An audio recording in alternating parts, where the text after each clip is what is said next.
Oh my gosh, we're back. That's right, guys. Welcome to the Drag and Drive Show, episode 28, presented by Summit Racing.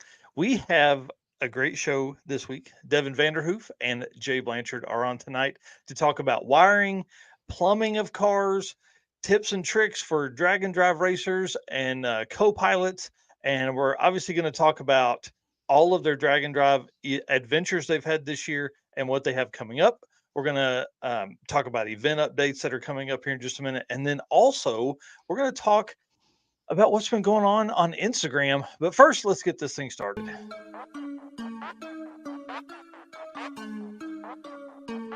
Guys, I'm here with Dave Teresi, Mr. Energy.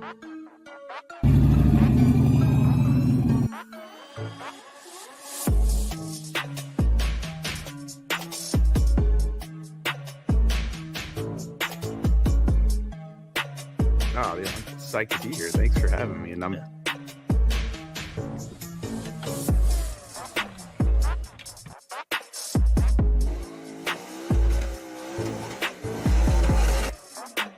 Oh, we're looking this for a 6-something. That's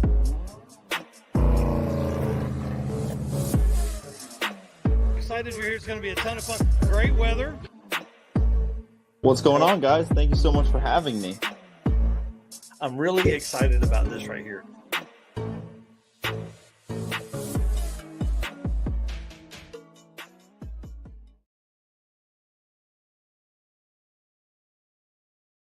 All right. So if you are new here, my name is Mike Narks, and I am the host of the Drag and Drive Show and the Drag and Drive News on Saturday mornings, and pretty much anything and everything Drag and Drive. I am a drag and drive statistician and an addict. So I'm addicted to drag and drive. And we're going to have some of my favorite people on tonight because I'm also addicted to the 850 class. Eric, introduce yourself. Tell them who you are, bud. I am Eric White. I help out a lot with drag and drive stuff like that intro. I always love that intro. Help with pictures, editing, whatever needs to be done. Lately, I've been helping do some graphic design work for other drag and drive events. So racer profiles, flyers, stuff like that. And I also run my own brand, 815 LSX Swaps, which is primarily used to show off LS swaps, including my couple builds. Yes. Yeah. You have a 240SX convertible that you drove today because all of your other cars are down, which is cool. I mean, dude, I hope the weather is as beautiful there as it is here. It's mid 80s here in Northwest Arkansas. And so that car's a convertible. So that'd be kind of cool.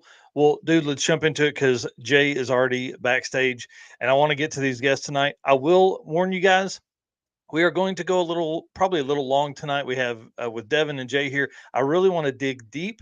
The first half of probably their interview time is going to be kind of lighthearted and event drag and drive stuff. And then I'm going to let these guys go as deep as they want to on wiring tips, plumbing tips, and tricks on how to build your car and things like that. But first off, let's talk about channel updates, guys. Instagram has been going ham. We've reached more than 230,000 accounts in 7 days. It's crazy. I'm getting notifications even right now. I put up a video earlier today and within 4 hours had 1,000 likes on a reel, which is a big deal for us. That means we're growing and we are putting the word of drag and drive out there more. And our YouTube content has been viewed for more than 550 hours in the last month and 130 new subs. So I thought that was kind of cool. Figured I would update you guys on that. I appreciate everybody's support and those like buttons help, and shares and all that kind of cool stuff. So thought that was a pretty neat deal. Well, let's jump into event updates because if you guys haven't seen, Sick Week 2024 has now been, the registration date has been set, September 24th. That's right. The Sunday of Hot Rod Drag Week will be registration for Sick Week 2024. And guys, they've updated the entry for this year, for this coming year. The quickest 100 single passes has always been what it is. So those people get early entry. Now they are adding in the quickest 100 averages will get early entry this year as well. So if those are the same people, obviously you're not getting 2 entries there, but that's a huge plus. Starts and ends at Orlando again this year. And I hope you're ready for this next round of uh, mayhem, guys. We are entering the busiest, probably 19 days of drag and drive that there's been. Um, there is one day, one single day between September 17th and October 6th that will not have a drag and drive race occurring, and that is September 25th. And so I'll still be driving back from North Carolina. So I may just go live all day that day. So that way there's a drag and drive of some sort because I'll be driving home with all the other racers that also attended, you know, drag week and then went and raced at ZMAX for the 850 class at the NHRA deal. So Hot Rod Drag Week's 18 days. This here is Mark Campbell, who is coming back with his co-pilot from last year. So they have some redemption to go. They finished third last year, but actually ran 8.50s, one and done the first 2 days of the week. So it's pretty intense. If you've watched the video I put out earlier today, it kind of explains some of that. And then One Guy's Garage, which Eric is attending, it is 23 days from right now. It's coming up quick. Dude, we've gone from like 60 something days to now in the 20s for you. So obviously this starts at Tri-State. They will drive to Cordova and Byron, and that's where Eric's going to pick them up. Tucson, Arizona, King of the Open Road, same weekend, 23 days. So we're going to have 2 regional events in 2 different parts of the country. So we're going to have Arizona and Illinois. So it's going to be a huge win for the country. And then Redwood Rally is right after that, September 26th. And then this is the route. I really liked the way that the Redwood Rally team put the route together to kind of show you where you're going to be driving and all that kind of stuff. I really wish I could make this event. This event is definitely on my list for 2024 for sure. And then back to the streets. I booked my flights yesterday. I'm pumped about this one. No prep, 8th mile, heads up. I think that's what is going to be heads up and eliminations. The heads up. Yeah. And so if you win your race, you move on to race another winner of your class. If you lose, you move down and will race a loser of your class. So it's kind of cool. Like it still allows people to get in and provide that with their provide the drag and drive sense that they're racing every day. But then you also have you want to win. You want to win. That's why you race heads up, is because you want to win. And then obviously I'm flying directly from Detroit, which is where Back to the Streets is held. I'll be flying out to Denver to meet up with everyone on Tuesday in Bandimere. So I'm kind of excited about that. I booked that flight too. What's crazy is the Detroit to Denver flight, $55. Dude, it's so cheap. Even after taxes and everything, it was like $71. The flight from XNA to Detroit, not that cheap. Not that cheap.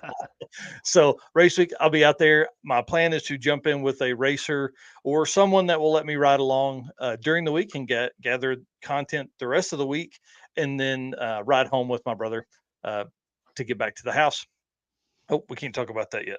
Y'all didn't see that. Act like you didn't see that. So that gives you guys, so that's 5 events.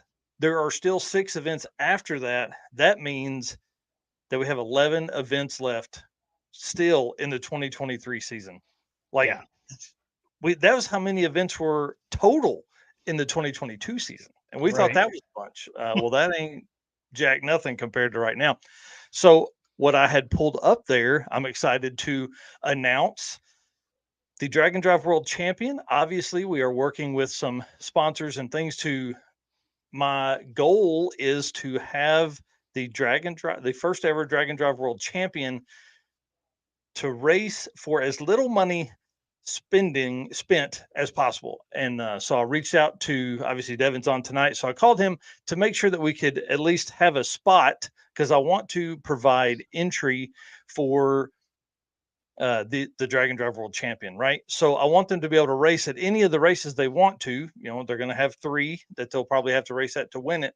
So I want them to be able to have a guarantee there. So I called Devin, make sure, hey man, can I guarantee a spot for Southeast Street Meet 2024? And he said, I'll do one better. He's like, I'll give free entry to Southeast Street and Yeet 2024 to the Drag and Drive World Champion. So that's a huge win for the world champion, and that's a big plus. I really appreciate him doing that, and that'll obviously help in making sure that whoever wins the Drag and Drive World Championship races for as little, it has to spend as little money as possible in 2024, giving them just that one extra leg of I don't know, competition benefit there.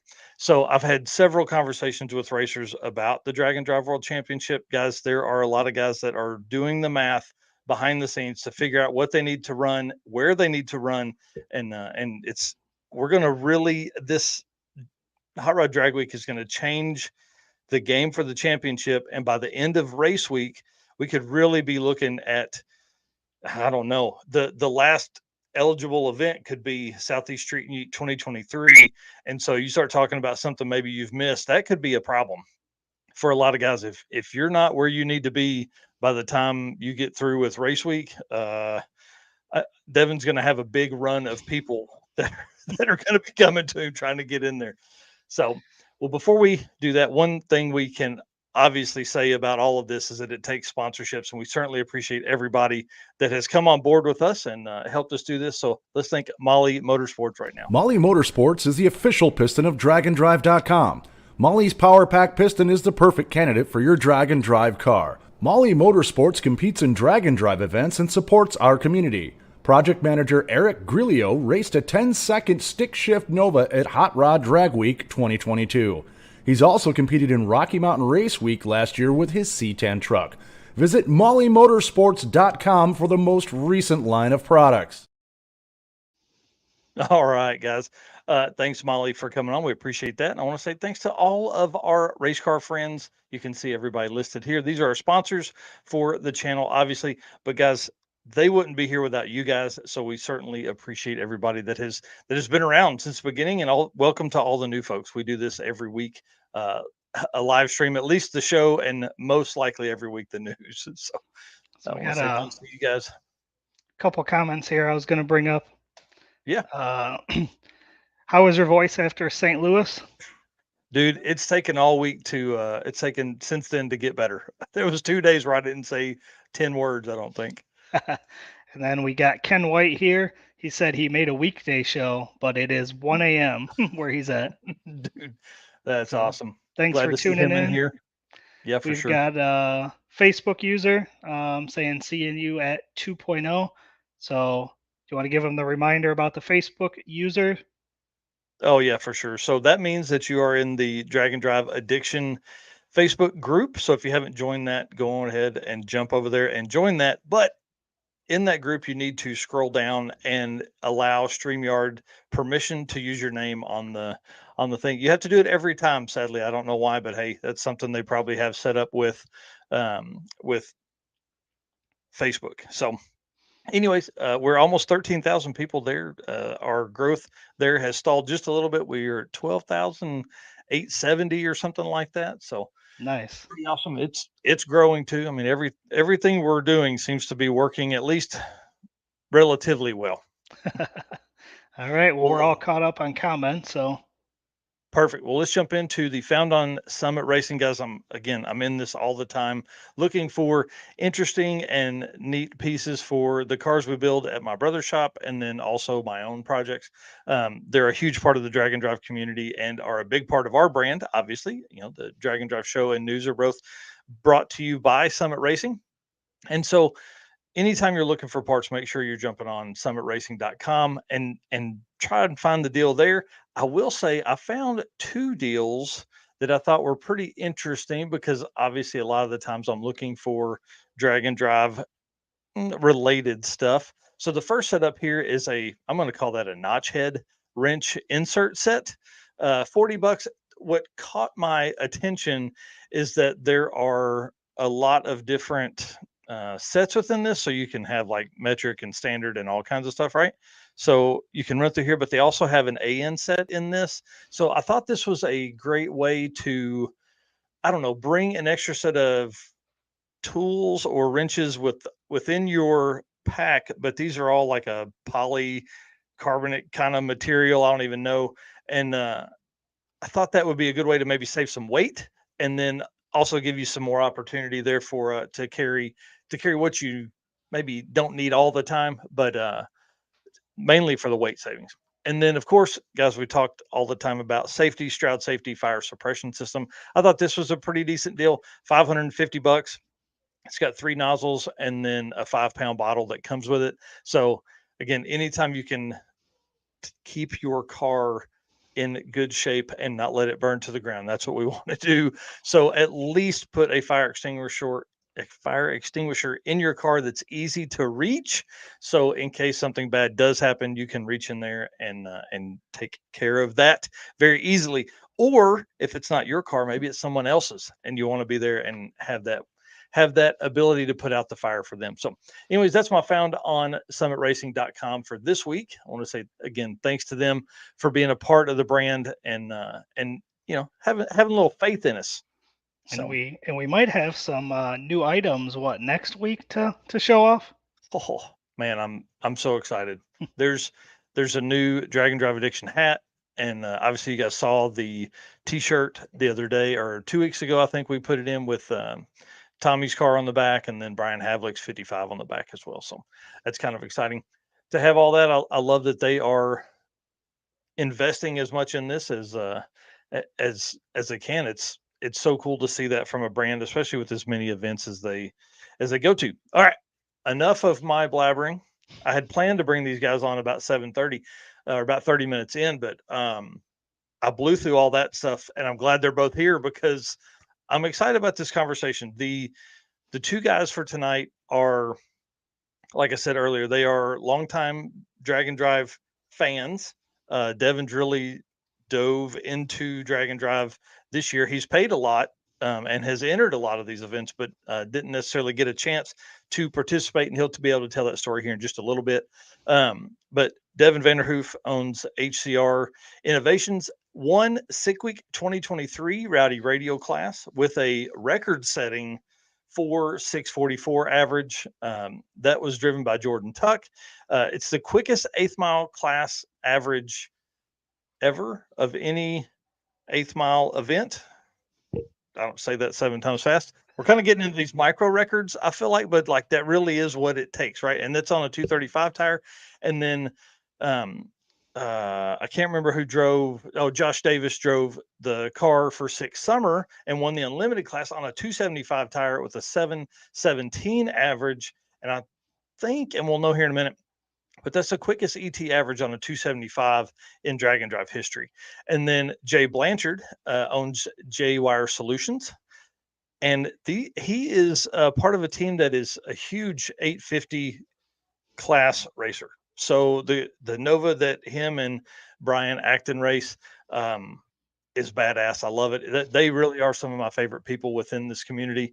They have won 3 events this year. The circuit, our event that we put on at Mocan, they won it with an 8.539 average. They won a race, like a weekend style race, not a drag and drive, but imports versus domestic. They won that 850 class. And then they won the Summit Racing Midwest Drags class with an 8.529 average. And they're coming to Hot Rod Drag Week 2023. And I'm doing this because I'm really excited, because if they had had a little better run day 2 last year, they really could have been, I think, a winner in that class based on the times that I saw. And then obviously what they're going to do this year is going to be just out there. They've had a whole nother year of testing and in that car. And then they are also sitting at 66 points in the Drag and Drive World Champion point series. So there's a lot that can happen with those guys. So let's bring them on. We're going to bring on Jay first and Devin here. How are you, gentlemen? Hey, how are you? Man, I'm ready. I feel like I've been blabbering about you guys and just talking you all up, but now it's your turn. So why don't you do just a quick intro, and probably the easiest way to do this is we'll go Jay and then over to Devin. So quick intro and then recap of the cars that are raced. All right, so Jay Blanchard. I'm gonna try not to say a bunch tonight. Brian Acton and I raced a 1970 Nova, and I had to take some notes. This year so far, we've competed in Sick Week, the circuit, as you mentioned, the import versus domestic race, Midwest Drags. We have Drag Week coming up, Back to the Streets, Matt Lang's event, and then we're going to do a race that I'm actually sponsoring called Drop Hammer, which is a kind of Michigan-based no prep, drag and drive event, limited prep, if you will, and currently sitting 7th, I believe, in the World Championship points. So that's me in a nutshell. Right. And Devin? Devin Vanderhoof. I wire and tune and plumb cars, and we race. I own this. Oh, shit, I'm in the way. There it is. That hunk of shit. White 93 convertible, Fox body. I don't know what we won this year. We won Sick Week for 235s, Rowdy Radial. We won Sick Summer in Unlimited, which was funny, right? Like, we did that just to be funny, right? It was just like watch this, and that's not me being arrogant. It's just like we literally entered Unlimited because I was like, well, you can't bitch about us if we're Unlimited, so screw it. Yeah. And then we won a handful, we have so many races down here that they're not really worth mentioning. You know what I mean? Like there's one every weekend. So Nice. So I'm typically at a racetrack just about every weekend or a couple days during the week. It's really me in a nutshell. And we're doing Drag Week because it's in my backyard. Right. This is the 5th year that they've gotten money from me, and they're actually going to see me this year. So that's exciting. Yeah. So Well, that's about it. That's really all. That's all I'm about. yeah. Ken White says proper hold my beer win on the on Sick Summer. That was a fun week to be around. I'll tell you that car just put work in. And what's wild is when we were at Tri-State, I think you guys turned you one and done every day, and you're one and done we didn't. on. Oh, I thought you guys did the first 2 days. No, right? Actually, Sick Summer was quite a little bit of a struggle for us. Oh, Sick Week is what I'm thinking of. Okay. Sick Week was like one and done, to the hotel by 3 every day. It was a cakewalk, because they had decent racetracks.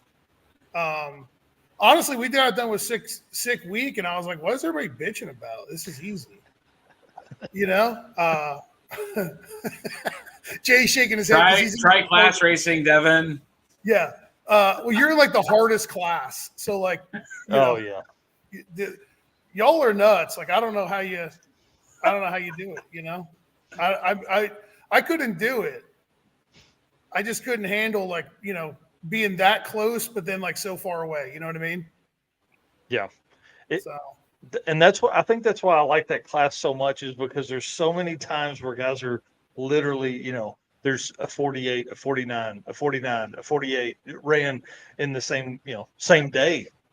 They're like, I've got to have a pass.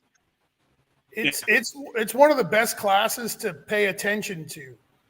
I know that I know in the for social media and all that, the fast this super fast classes always get a lot of attention, but the reality is that in my opinion is that the dial classes deserve way more. You know what I mean? Because that's a 180 from me from 5 years ago, because I was like, you guys are idiots. Why wouldn't you just want to go fast? You know what I mean? But then after seeing the amount of effort and how close people get, and seeing how hard they work for it, you realize dude, that's way harder than just pin the gate shut, hope for the best. Yep. Yeah. And Jay knows this firsthand, dude. You can't go out and run. There's so much strategy that goes into, especially the 850 class, and then Rocky Mountain has the 9.0 all the way to 14-second class, the 13-second class, and the first 5 guys will be 13.02 or better. So it just gets harder and harder. I can't imagine. And that's what I like. I always say an 850 car is my favorite, because that's a car it's easier to get in and out of. It generally is going to have the look of a like a regular car you'd see in the parking lot. You could walk by an 850 car and be like, "Oh, that's a nice car," and then the son of a bitch runs 160 something miles an hour in the quarter mile. Yes. Well, I'm here to say that when you start going faster than that, it sucks. It does. It just sucks. Like, I hate to say it, but like it turns into way more work. Yeah. So we have 190 something passes on Brian's engine. Never had the valve covers off it. Well, so that's wild. 6,000 street miles. That's 190 times climbing over the bars. Like, that's the way I look at it. It's like, that's enough work already. You know what I mean? Yeah. That's wild. Man. Yeah, I didn't think about it like that, but that's right. And then 6,000 street miles. I mean, dude, that's a bunch. You know, you start talking about in and out and putting gas in and, you know, just anything and everything that has to do with anything. And now it's an easier car to get in and out of. Yeah. Yeah. And then we take, 100%. so Brian has swing out door bars and we take them out for the drives. So it's even easier because they pivot out and Devin's so pissed right now. Yeah. There's not removable door bars on a 750 cage, right? Well, I got a 600 cage. Yeah. Yeah. I think you go 750, their X bar, and then at minimum you're weld in for the down bar. Yeah. I think you're X for 750. You're certainly X for 6.0. But we take the door bars out. It's literally like 2 3/4 inch wrenches, and then I'm looking out at the driving trailer right now, and we have a spot right now, provisions to like hang them and then pin them in, so it's easy for us to not have to screw them for the drives. Wow. I bet you wouldn't want to put 6,000 miles on the car if you had to ride in mine for about 1,000 of them. or 100. Yeah. You totally do. You know, again, like I stated earlier, once you start going faster than 850, it sucks. It just, you know, I mean, I ain't knocking anybody who's going faster, whatever, but it's just, it's so much more of a job, you know? Yeah. Well, I mean, you know, you talk about a car that, like, what would you say the horsepower difference is from a car that's going to run 850 to a car that's going to be competitive in a 750 class? 750 is probably about, I don't know, I would say probably like 900,000 horsepower difference. Wow. Depending on weight, you know what I mean? Yeah, like, I was going to say, we make 1,080-ish to maybe 1,100 to take Brian's car to that so number. Like to take that car and go 750, you'd probably have to make probably make about 1,800. You know what I mean? At whatever weight it's at. You know what I mean? Yeah, somewhere around there. Yeah. I mean, I think the car will go like 780s, maybe like turned up. But right. I mean, turned up for us is 1,250, maybe tickling 1,300 tire. I always kind of refer to it as like in the drag and drive mentality is like, I'm saying it needs 1,800 horsepower, so you only have to use about 13, 14, 1,500 of it. You know what I mean? Yeah. So you don't have to like really lean on it so you don't kill them, you know? Yeah. Well, and you start, I mean, like just the difference in that and the parts that it takes to go that much faster and how that hurts drivability, you know? Yeah. It makes drivability miserable. Yeah. So with your car being a convertible, what's the, like, is there a different rule set for that at that level? Or is it like, hey, we're not worried about the body or anything at that, you know, you're building this cage? When it comes to the safety part of it, the SFI really only cares about like their chassis like, you know what I mean? So if the top was down, you'd have to wear arm restraints, but that's it, you know? Yeah. We don't race the top down. Is that like a Kevlar roof or something on there? What, just factory Ford Mustang roof? Yeah, I buy a new one just about every year from Late Model Restoration because it grows, right? Oh yeah.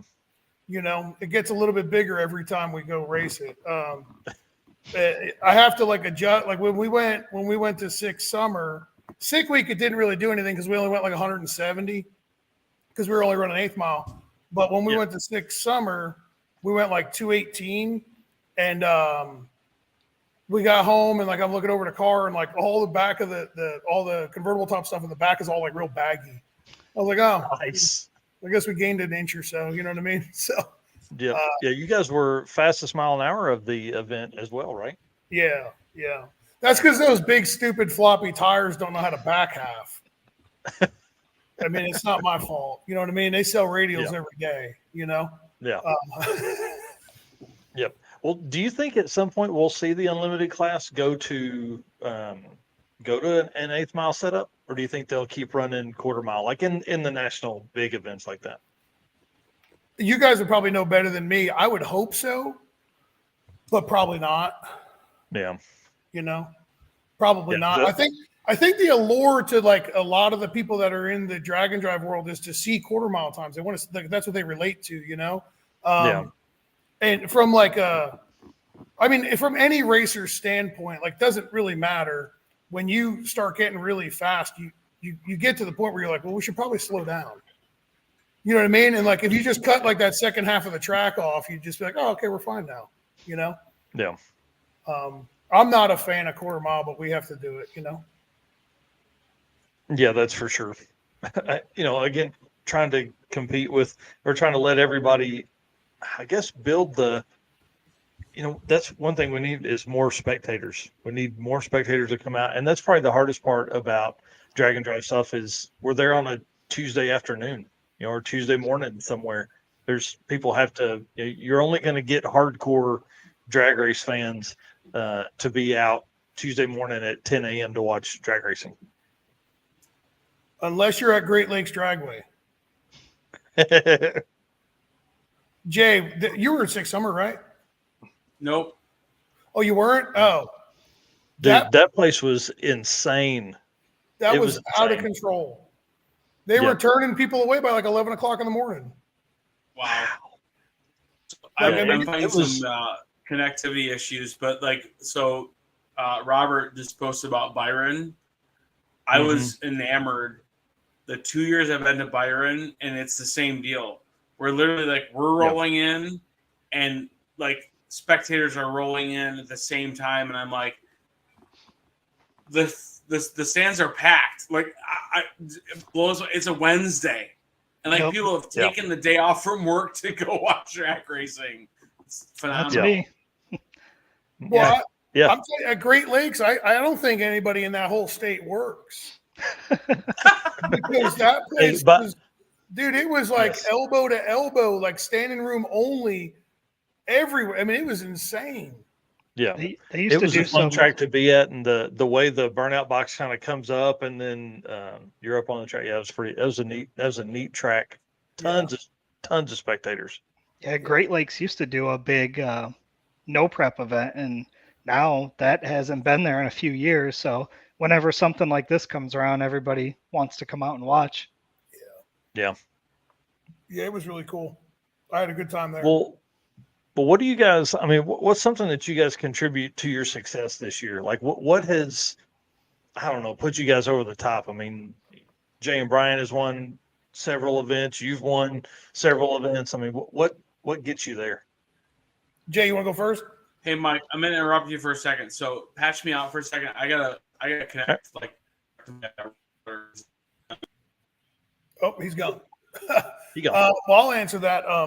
Mine's pretty simple. It's complete and total obsession. I mean, that's honestly the easiest way to go about it. I've been racing for a long time. I've been around racing for a really long time. I don't actually, honestly, in the past few years, I've kind of not really cared so much about being competitive, which you probably don't think that, right? Like when you see some of the videos of me talking crap and whatnot, but that's just having fun, but I'm not really that competitive anymore. I don't really, I just like to go out and have a good time.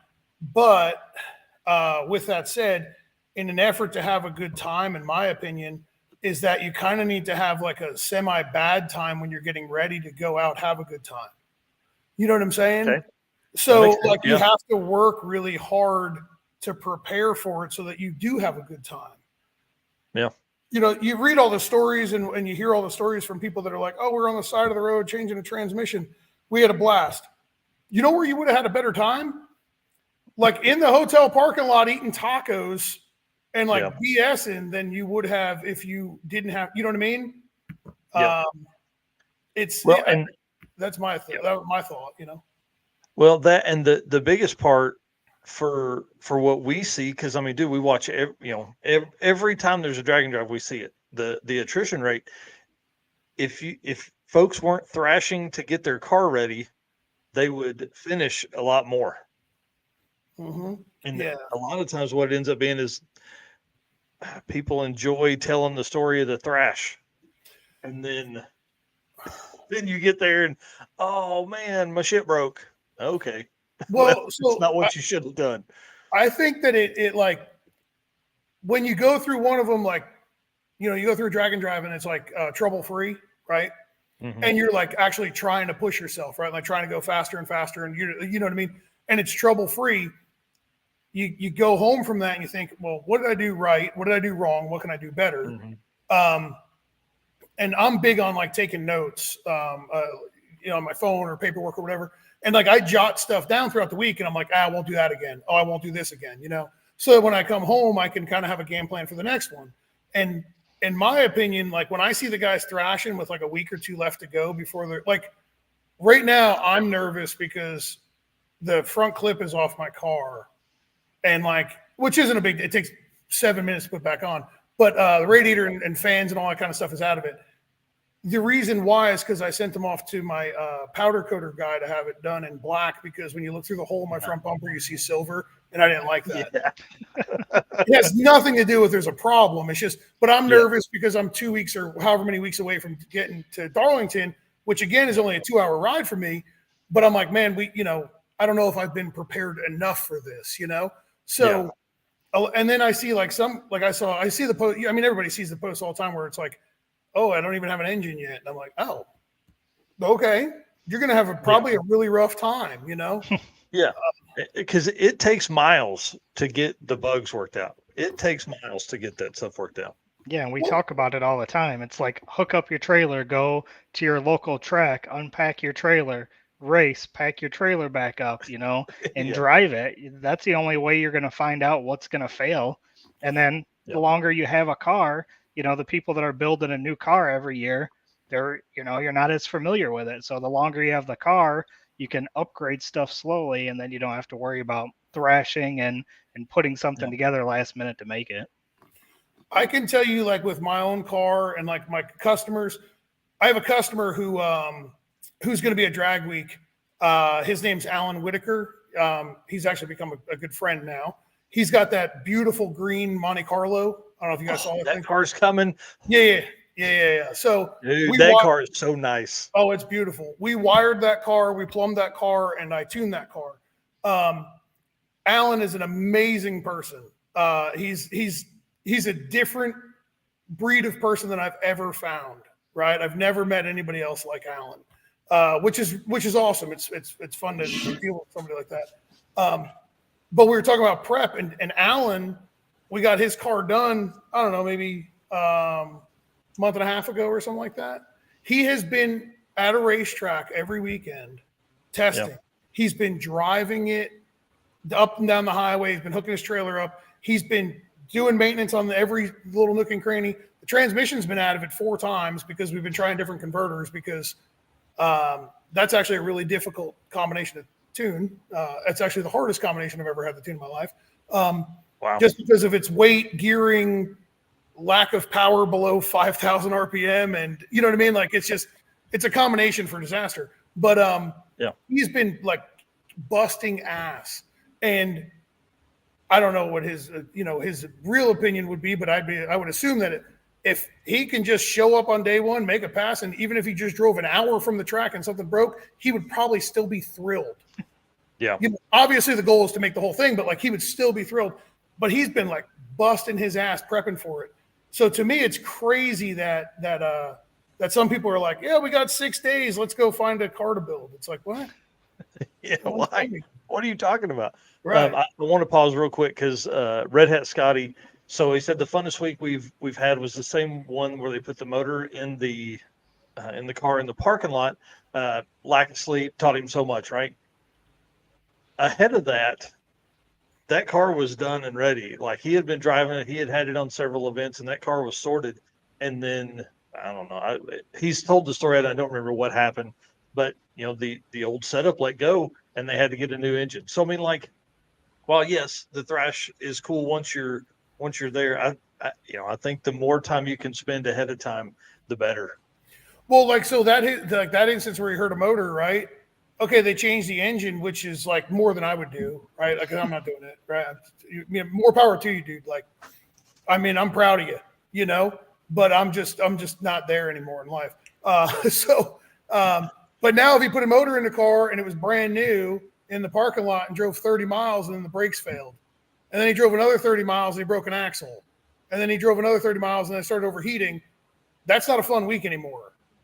Right. That's just a week of shit. I don't know if I'm supposed to say that. Yeah, no, you can. It's fine. Okay. We're adults here. How dare you curse? Yeah, well, how you? I posted. I commented on your post and said I try to be on my best behavior. I'm appreciate them. Appreciate you. That's. Hey, listen, I've heard some of the old Slapping Mechanics podcasts with Devin. It's there's some good stories there. Yeah. And that's what I'm saying about Red Hat Scotty's car. And that motor stayed in that car for like 5 other events after that. And it's just the same thing. Everything else has worked out. So it's just like shit's going to happen. You're going to blow something up eventually. Oh, for sure. But Jay, speaking of how you like what you would say is your success, why don't you give us some ideas? Why have you guys been so successful? We test a lot.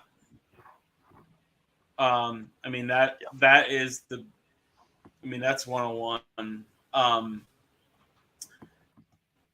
Brian is more meticulous than I am. There's times that I'm like, it's okay. And then Brian's like, no, it's not. We need like the gnat's backside, and I'm okay with it being a fly or something like that. But I have a log. Data logs like this thick, and Devin, I don't know where you're at. This may cause controversy, but like we do data logs, and then I write down what the data log number is and what the tune is, and I write down some critical information because for me, leafing through a piece of paper is quicker than finding a data log. I figure at some point we'll come to fisticuffs about that, but we have. I think we have 350-ish passes on Brian's car with between stock bottom end combo, built engine. But we test a lot, and we don't. That's something you have to do to be successful in, I believe, all facets of racing. But the 850 stuff, where you're trying to like hit a number, you need to know how your car reacts to weather conditions and all this kind of stuff, and it's difficult. And then we changed the combo this spring. For some of you know that, some of you that follow our page, there's new intercooler in the car, there's new shocks in the car, and so it reacts differently. And it's less susceptible to temperature and more susceptible to water grains now. And so there's just it's a new tuning aspect to trying to run 850 stuff. Well, you guys have done well with it. What's that? I said you guys have done well with it. Well, and that's where like we are our own worst enemy. Like we have not done well enough. I mean, we went 8,500 at import versus domestic, and that was awesome because it was second round qualifying, and then it was this goofy format for the first round of eliminations. But like no one pulled up next to us, and I'm like, yeah, because no one wants to race us, and. Right. So that's awesome because everybody knows you're the king of the roost, and it's hard, it's difficult, it's challenging. Summer. So drag week last year we changed the sensor right before drag week, and it causes problems. And then summer, we changed the sensor. No, we had a cracked crossover pipe, and the car wouldn't build boost. The car went 8,505 and 8,509 on Sunday night, and I was like, Sunday night, I was like, oh, I'm going to go to sleep, and this feels great because I knew like we had the best 2 time slips Sunday night. And then the weather was better on Monday. We went a 8:49 with a 6 or something. And then like the rest of the week, the car wouldn't build boost on 2-step. And we couldn't find the exhaust leak, and we fought with it and fought with it and fought with it. But we went quicker every single day. I mean, that's the perseverance aspect of it, that we went quicker every day. And I to Devin's point, I think running an index number is more difficult than just running the car all out. It is. That's why I don't do it. That's why I don't do it. You know, it's true. You know, to me, I love watching it. I love seeing how tight it gets. But I would I wouldn't be able to handle like losing because I went too fast. Yeah. You know what I mean? Like, there's just no way I couldn't keep my shit together in order to do it. Like, you know what I mean? There'd be a meltdown somewhere. You just got to go make another pass. No, I know, but like, I know the rules going into it, but I know how I am as like a human being, and I just like, there's no way. Like, I didn't lose, you know. So it's just something I just can't do myself. I've had a couple customers that like that bracket race. Like I got a couple of top sportsman racers and top dragster, and like it's weird to like tune for them because I'm used to like, you know, let's go as fast as we can, right? But it's weird to tuning for them because they're saying like the one went like I think like 402 or something to the 8th, and it's a top sportsman car, and I'm like, dude, we go 399 no problem next hit, and he's like, no, I want to dial in at 410. I'm like, what? 399. How about we just go 399? And he's like, no, I want to dial 410. I'm like, how about we just go 399? You know, and he's like, no, we're going to dial 410. I'm like, this is so stupid, but whatever you want to do. You know, and he's never been threes. Like, he's never been in the threes. So I'm like, man, F this race. Let's just go 399. Like, who cares? You know? Here's your chance, man. Here's your chance. You're 0-3 from it. Yeah. I don't know. So, that'd be hard. Rick Dodge, howdy, buddy. Well, but I mean, for years, like, you know, my whole drag racing life, it's never been index racing or anything. So it's just kind of hard to turn that off. You know what I mean? But to elaborate on your question about success, I honestly believe that if you don't do any of like the last minute, like screw it, will be good. If you could just like get that out of your mind, and maybe like they just open up registration for Sick Week next year, right? Mm-hmm. So they didn't open up registration. You know what I mean? They put out a thing that said the dates and whatnot.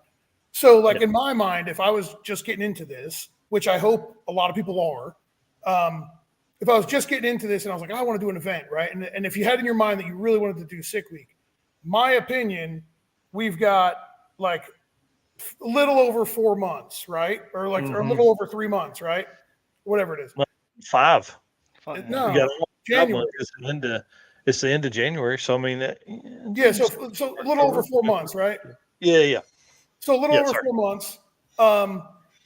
So that car needs to be done in like a month, in my opinion, right? Yes. That car needs to be done in a month, and you need 3 months to figure out what you screwed up. Well, it depends where you live too, because if you live in the Midwest, you're not going to be able to do anything over the winter. You're not going to be able to take it out and drive it either and test it. So here's the thing: like, if that's the case, then you need to have a time that you need to build in time where you could actually take that car somewhere else and drive it. Right. You know, and cruise around. That's where that obsession comes from, right? Yeah. You know, so like I was talking about Alan Whitaker, right? He's like, oh, you know, the tracks up by me are hit or miss, blah, blah, blah. How about I just come down to you and we test for a couple of days?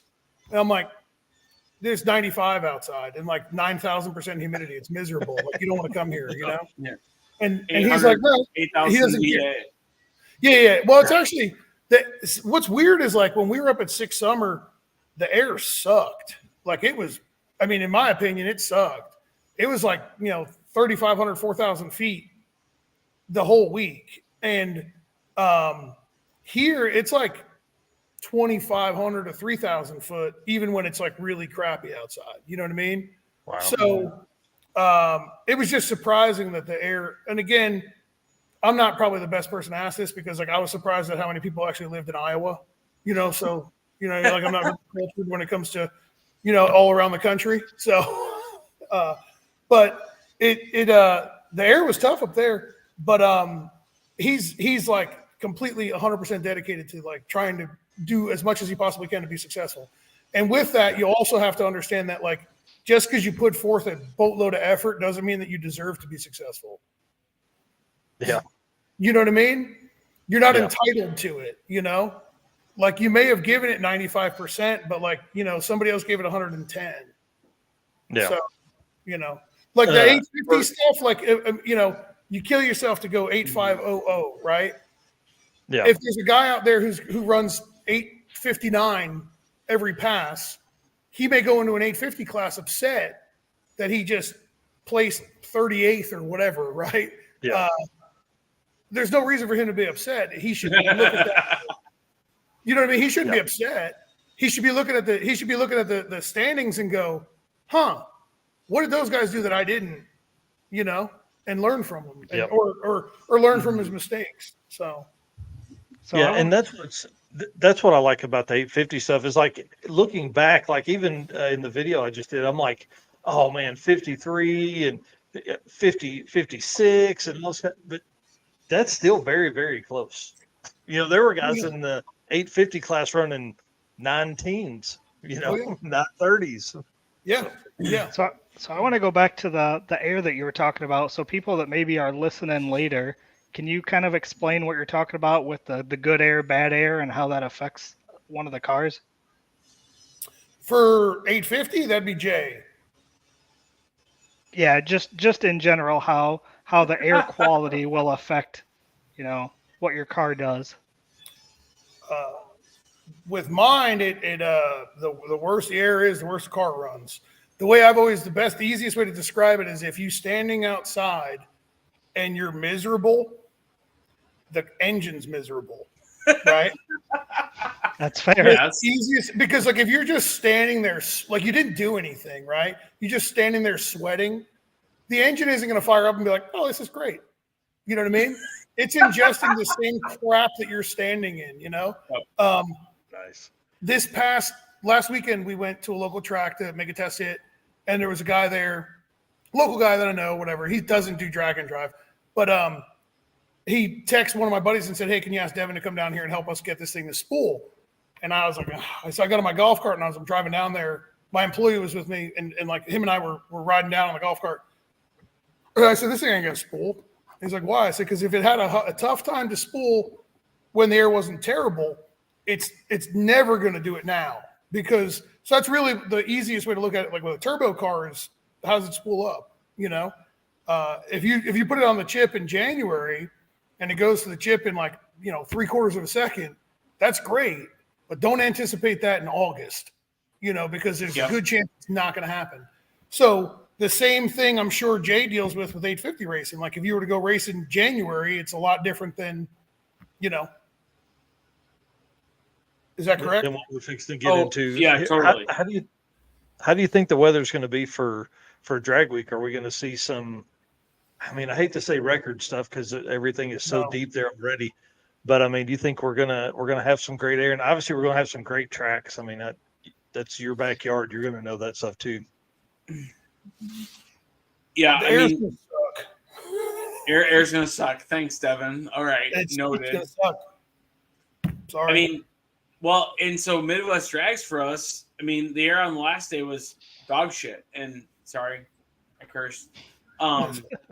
But we went a 60 something, and then I was like, Brian, I'm gonna put a ton dome in this thing and make some boost.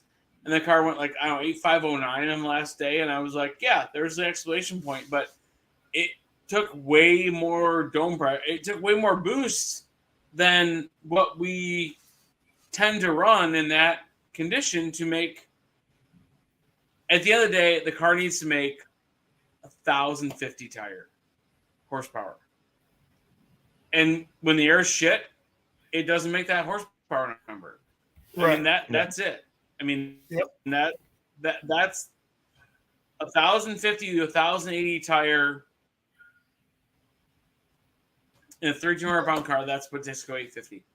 Yeah. I mean, it's very simple math at that point. So when it comes to like Eric, you had asked about like good air versus bad air and whatnot. Again, like if you're miserable, the engine's miserable, but like some of the combinations do better with bad air than other combinations. So like Jay, you're probably in a little bit better of a situation with a good liquid air intercooler. It takes a little bit more air to air. Oh, you're on an air to air? Yeah. Well, okay. Well, yeah, they made a big upgrade. They made a big upgrade in their air to air. Yeah, Garrett Core now versus Treadstone, but air to air still. Well, on a hot air alcohol car, when the air is shit, there's nothing there like playing defense like an intercooler. You know what I mean? It's not like, hey, get out of here, bad air. You can only give me the good air. Alcohol really suffers pretty bad with bad air, but then it shines really, really bright in good air. You know, when we were at Six Summer, when we went 218, we had to put 42 pounds of boost in the motor. Yeah, there's my fiance Laura. There you go. Look at that. She's answering for you guys. A good way to think about it is when it's super humid and the air is thick with moisture, take a deep breath and it's almost hard to breathe. So same thing gross air is going through. Yep. So we had to put 42 pounds of boost through the motor to go 218. And it only went like 170 or 71 or something to the eighth in decent air. Like just last Friday, which it was in bad air, but the DA was probably about 2,000 foot lower. We had 34 pounds of boost in the motor and went 170. So with 8 pounds of boost less, still went the same 170 mile an hour to the eighth. Wow. So with similar 60 foots, you know? Yeah. Yeah. That's crazy. Well, and I think this is why it's good for both of you guys to be on, because like Jay's, like you're trying to run to a wall. Essentially, you can't go faster than Devin's other side of that, trying to go faster. What has Alan's car ran so far? Just went 470 to the eighth on like, I don't know, 20 something pounds of boost. Come on. Yeah, I don't remember what it was. I mean, I have to pull up a log, but Alan's car is unbelievably nice. It's gorgeous. When you get the opportunity to see it in person, take some time and look at it. Look it over. Alan's car is very detail oriented and beautiful in every way, shape, or form. The thing that I don't like about Alan's car is that it is enormous. it is a big boy. It is a big car. And it's hard to get a big car moving. And we went through, I shouldn't say we, because I didn't pull any transmissions, right? So I don't want to take any credit for this. But he went through some hell with torque converters, and it's not the torque converter manufacturer's fault. It's a bad combination of stuff to try to make a torque converter work. And with a turbo car, a torque converter is everything, right? Mm-hmm. If you put the wrong torque converter in a turbo car, it'll ruin it. And we struggled a little bit to get Devin, what's his car weigh, real quick? I don't know if I'm allowed to disclose that, but it's north of 3,600. Heavy. Yes, it's heavy. BAB, big ass bitch. Yeah, it's big. Yeah. There's the car right there. Yeah. It's so gorgeous. So all the work done there, and it's absolutely beautiful. Yeah, stock seats, they've been like cut out for the crotch straps, and like the back seats in the car and like all cut out and sewn back together around the bars. It's unreal how nice that car is. I don't even really like looking at it because I spent way too much time on it. You know what I mean? Like I have way too many hours invested in that car. But no, so he's been like 474, I think at 160. But the one thing about his is the thing about his is that like I don't want to say that we're taking like we're kind of taking slow steps, right? And the reality of it is whether Alan wants to hear this or not, hopefully he's not like mad if he hears this, is that I'm more concerned about his safety than the ET. So like it has nothing to do with like Alan's lack of ability, because I feel very confident in him. But anytime I work with anybody, it's always like, you got to prove it. You know what I mean? Like, does the chute come out at the right time? You know, did you hit that chute at the right time every single time? Or did, you know what I mean? Like, I don't care. Did it knock the tires off and you're out of the throttle immediately? Because that's the big thing about the radial stuff, is that like, if it spins the tires and then clicks into the next gear, it gets ugly really fast. And if you're not quick, like if your foot's not quick, you'll put that car on the wall, and I don't want to see that happen. So Alan has done an unbelievably good job. Like the first time we went out, he came down here to pick the car up, and then we went testing the next day, and then the next 2 days. And the first day I was like, all right, we did a private rental. Nobody else was there. And I said, all I want to accomplish today is you doing a burnout. And he kind of laughed, and he said, just a burnout? I said, dude, it's a big, heavy car, and it's a turbo car, which don't make any power down low. I said, it's not an old pro stock car like you're used to. And he said, all right. And it, 2 or 3 attempts, we got it right. You know what I mean? And he's repeated. He's done it over and over again. But I think the goal, I don't know what his exact goal is for drag week, but survival and worry-free and trouble-free. You know what I mean? So well, yeah, I mean, on a car that's that new, and I mean that car, as nice as it is, that's got to be a considerable build time. It's not something that was thrown together in 3 weeks. That's a car that's did a lot of planning, and now he's out testing. That's cool. Yeah. Well, hopefully everything goes well. You know what I mean? So yeah. I told him though that I'm not. I ain't waiting around for him. You know what I mean? You better get your stuff ready. Get your passing. Get ready to roll. You got places to be. You know what I mean? I got to go. Yeah. Parking lots at 10 p.m. That's where I want to be. Oh no! I want to be in bed by 10 p.m. I'm with Devin. I want to be in parking lots at like 4 at the latest. Right. Yes. Nice. If I could be the first one at the hotel, I get the best parking spot. Well, that's a good point too. That's a good You know point what I mean? So, well, I thought this question was really good here. So it says, I guess there's no popular system to switch from one fuel to another, like Pump 93 to alcohol, but there's a lot of guys that run a dual setup, right? Yeah. Yeah. Oh yeah. Yeah. Go ahead. I mean, we will talk about it. I mean, like, Devin, you're more versed in this. Like late V5 and definitely V6, Holly stuff is allowed dual fueling, to very easily switch. Do you run pump to methanol on your combo? Yeah. So we drive. So we drive on 93 and race on methanol. I do not do this, nor do I really believe that it is a good idea. And I'll argue about this. Some of the guys really think that it's a great idea to just drive it on pump gas, and then like go to the burnout, do your burnout on pump gas, and then like while you're building boost, switch it over to alcohol. Terrible idea. Yeah, I agree with you 100%. Yes. Yeah. Absolutely terrible idea. I've done it. I can make it happen. I can program it. I can tune it. Do I want to? No, because it's stupid. Yeah. If you know what I mean? So the way I look at it is drive it on 93. And I've told customers this, like, so it's like, I'm not, it's just who I am. If they insist, well, this is what I want to do, I'll be like, fine, I'll help you do something really stupid. And then after you heard it, because you burn up a plug or something, then you're going to call me and go, well, what happened? And I'm going to say, remember when I told you not to do anything stupid and you did? Well, here we are, Yeah. But the way we do it with my car, like the way Alan does it with his car, you drive it on 93. Like the way I do it was, we race day one on a brand new set of plugs, right? Spark plugs. I leave them in. We drive it down the down the road, wherever we got to go, the 200 some miles on the same spark plug. Drive it the next morning, get to the racetrack, pull those plugs out, throw them away, and put a new set of plugs in. Hang on. Time out. You change spark plugs during the week? Every day. Yep. Yeah. Mm-hmm. Yeah. Every day.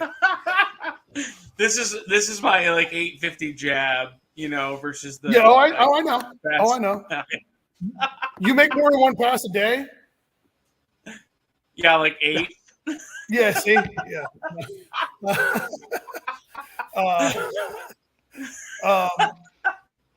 So this is gonna be fun. Oh yeah, for sure. The pump gas driving is the way to move. You know what I mean? The dual fuel is like event. I've done so many cars on dual fuel now, whether it be like 93 going to race gas or like we just did a 300ZX that's going to be, I believe he's going to be at drag week. He drives on 93 and then races it on race gas. You don't have to change plugs for that. It's all gasoline. You know what I mean? Yeah. I actually, when I did the car, I fired it up and I sent him a video and I was like, okay, now we're on pump gas. Okay. And it's still idling. Here we go. And now we're on race gas. And you couldn't even tell like a transition because it's a similar fuel. Yeah. It transitions smoothly. Swapping from 93 to alcohol is not smooth, no matter what you do and how good you are. It's just never smooth. Devin, what's your thoughts on E85 to methanol? Better or not so much? It's easier. It's definitely easier to do E85 to methanol for sure. Yep. But I'm a pretty staunch hater of ethanol. It smells like cat piss. So that's it. That's really where I stand on that. I mean, I know that sounds terrible. I said if it didn't stink, I'd use it, but it smells like cat piss. I can't use that. And it's a great night. I say that, but it's a good fuel. I just hate the way it smells. I mean, it is a good fuel. It does really good. How about check valves? For what? I don't know. Right, for the dual fuel setup. Yeah, I'm assuming it's the same person here that's trying to do dual systems on taco time. Oh, which is a big single. Keep two, yeah, just keep two set. Yeah, like that's the best move. Just keep two like completely separate systems. You know what I mean? That's now, when you say that, are you two separate, like two sets of injectors, or are you? Yeah. Yeah. That was one thing I was thinking of earlier today is how much better that would be, because then you're running your alcohol or methanol setup from one tank to those injectors, and you're running your pump gas 91, 93 from, to one set of injectors. So like there's a couple of really high profile people in drag and drive world that do ball valves and like, a bunch of, I don't know why they do what they do, whatever. And I was told by a couple people that what I wanted to do, like with Alan's car, wasn't going to work. So I said, oh, okay. And then I did it and then laughed because like, you're wrong. And then, but there's some people that think that that's a good idea. And I mean, I guess like more power to them. But like with Alan's car, he runs 24 injectors. In my car, we run 24 injectors. On some of the other dual fuel cars, almost all the other dual fuel cars I've ever done are 16 injectors. So, gotcha. But they built the intake manifold with 24 holes in it, so we got to fill them. You know what I mean? Yeah. Well, I mean, but that's the move, though, man. That car's very, very fast. So hey, it's a different realm. We have 8 injectors, and we run the same 8 injectors all the time, and we always run the 85 cat piss fuel, whatever. Yeah. Well, I mean, I got a Cadillac in my shop right now, and we had to pull it. We had to pull a hose off to drill a hole through the firewall in this thing, and I didn't know that there was fuel in the car already, and I cracked the line loose and I got E85 on me, and I was like, mother effer, like you got to be kidding me. I was like, you almost didn't have me on here tonight because I was like, dude, I hate that my hand smells like this crap. I hate it, But no, I mean, it is a really good fuel. It just it just smells like shit. You know what I mean? 16 injectors is typically the move in like the only reason we got 24 in like mine and Alan's is because the intake manifolds were built with 24. And when you get into big horsepower stuff on alcohol, it requires a huge injector, and they just don't idle well with a big injector. So, yes, So what we do, like with mine and with Alan's and a couple other cars that I've done with 24, is we idle and spool on a small injector, and then when you let go of the trans brake button, it transitions over to the big injector, so you don't ever have any of those like milk and oil, really rich idle characteristics. You know what I mean? Yeah. Yep. Trevor Brandon also runs. He said he runs 12 injectors, but he also runs a GTR. Yeah. Oh yeah. We don't run injectors upstream to cool the intake charge. More over the winter. You guys are probably. I think you guys shared the picture of my turbo inlet with the air filter thing on it. Yeah. Yeah.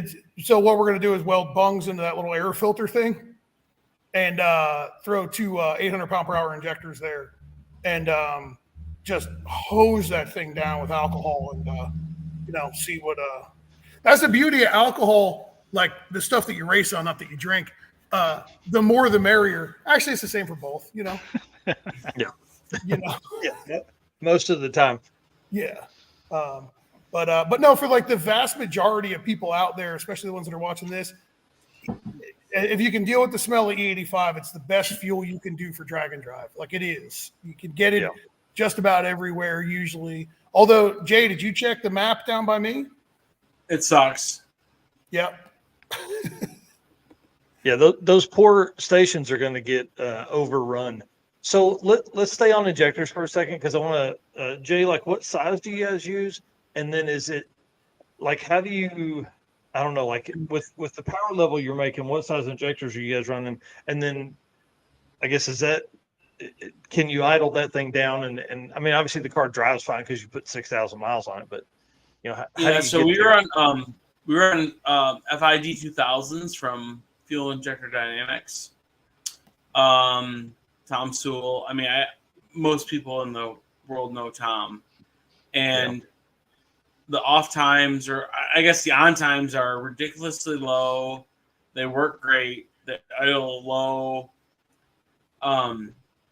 So there's nothing wrong with the injectors. I mean, the getting fuel in Florida was difficult. I literally yesterday looked at a map on alt fuel, and I was like, wow, there's not a lot of E85 in the Carolinas. I mean, we can convert the car over, but we don't run a composition sensor on Brian's car. And then, I mean, we just try and not run gas in the car. That's just how we have always run the car. So, yeah. But the 2000s, I mean, they're good to make. Geez, I think 18 or 1900 horsepower is where we're going to take his car to, and then we haven't been there yet. But yeah, I've made 1900 on a set of Bosch 210s with a mechanical pump at 90 psi on cat piss. Yeah, that's awesome. Cat piss. Thanks. Hey, are you guys running a single pump, or you got a dual pump setup? Aeromotive 5 GPM. So like on tilt, that thing will flow. I think they rated it 1,760 pounds an hour. Wow. Which is awesome in our application because that correlates to about 1,700 tire or 1,700 crank, which correlates to somewhere in the neighborhood of 1,300 tire, 1,400 tire maybe, but. Everything is built to make a little bit more horsepower than what we believe we can make. So, yeah, than what you'll need. Yeah. So with hashtag cat piss. So with the lack of E85 out there, are you guys going to take more? Hashtag cat piss. Are you guys going to take more jugs with you then, or? So after sick week. We added a third jug, so we have 15 gallons now. I mean, at the end of the day, we can make the car run on gas. That's not necessarily a problem. I don't want to. Again, fuel contamination, junking up the system, and all that kind of stuff. So we'd rather not. But like I said, there are some checkpoints I think we can get to that don't cause us much problem. but it's amazing how much more E85 is in the Midwest than there is in the Carolinas and down into Florida. Well, shit, that's where they grow all the corn. Right. It's the Midwest. Right. Yeah. So, send some down Devin's way. Oh, I don't. right. But you just buy a 55-gallon drum of it and just put it in the trailer. That's a lot of weight. Can you imagine lugging the 400 pounds of fuel around? My trailer's 18 Devin's going to be like, I carry this much methanol and all this bullshit. That's what he's going to say next. But no, actually, we don't use a lot of we don't carry a ton of it. We carry 15 gallons of alcohol in the little like we built a tank that holds 15 gallons that bolts on the side of the trailer. No, we just built we carried 15. Like when we did Sick Summer, that thing was slam full right before we left, and we had like for day one we had enough fuel to make like 2 passes in the car or 3 passes in the car. No, 2 passes of alcohol, and we didn't have to buy fuel at all week. Like we didn't have to buy fuel. So now, granted, we were rather conservative with it. You know what I mean? So that's one of the things that you can accomplish when you have like a small injector for alcohol to idle on. If we were trying to idle on like 800s, it just wouldn't happen. You know? So it's just garden hosing. You would milk the oil at that point too, right? Like typically, yeah. But I mean, milking the oil is one of those things that a lot of people get all worried about. But if you can get the oil hot enough, it doesn't really milk because you cook the condensation. Well, and it's not a problem in your application or ours where you're driving and the oil temps are high enough, right? Like, it's not like a pro mod where you're going to be like, hey, I'm going to like run the car for like less than a minute total, and it's different problems, right? Well, yeah, for sure. But no, I can tell you a little story about dual fuel and how it can become a problem, though, right? Day 3 of Sick Summer, we were at Great Lakes Dragway, and we've always had a system. That we make sure that we show up at the racetrack with like next to no pump gas in the car, right? So my car is set up to be like 56, 57% on the nose. What I mean by on the nose is like front weight bias, right? Okay. We wound up getting gas the night before, and we were a lot closer from the hotel to the racetrack than we thought we were. So we got to the track nice and early on Wednesday morning, and like I was talking about earlier with Great Lakes Dragway, there was so many people there, right? And it was like great to talk to so many different people. Just kind of forgot. I never drained the pump gas out of the car, right? Well, it turned into a problem that we didn't figure out until about 1:30, 2 o'clock in the afternoon. The first hit of the day, we went like 116, 60 foot, and then power wheelied around like 200 foot out. Had to get out of it. Okay. Tighten up the front end. I'm like, why did it power wheelie? Like, you know what I mean? Like, where did this come from? And then second hit went out, tightened up the front end too much, and it knocked the tires off about 100 foot out. And I was like, what the hell happened? And I was just looking at like I don't remember what it was, but I looked at like the fuel jug on the trailer, and I was like, man, this thing's like kind of empty. Huh.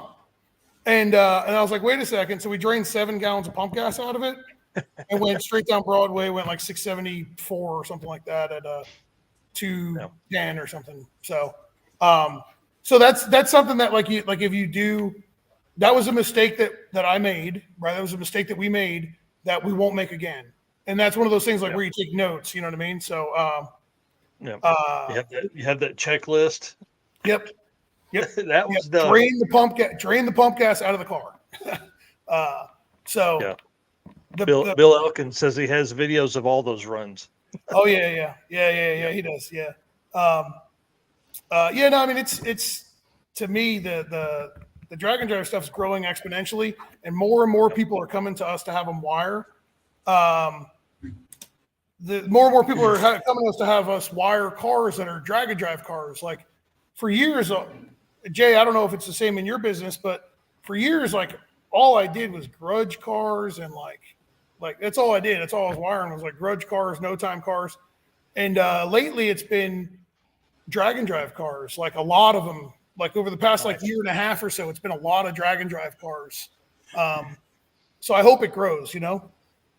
Yeah, and I think we're going to see a lot of that, and not necessarily that those guys are going to actually come out and compete in those cars, but they want to be able to have that opportunity to have a headlight and a tail light and blinkers and interior dome lights and all that kind of stuff.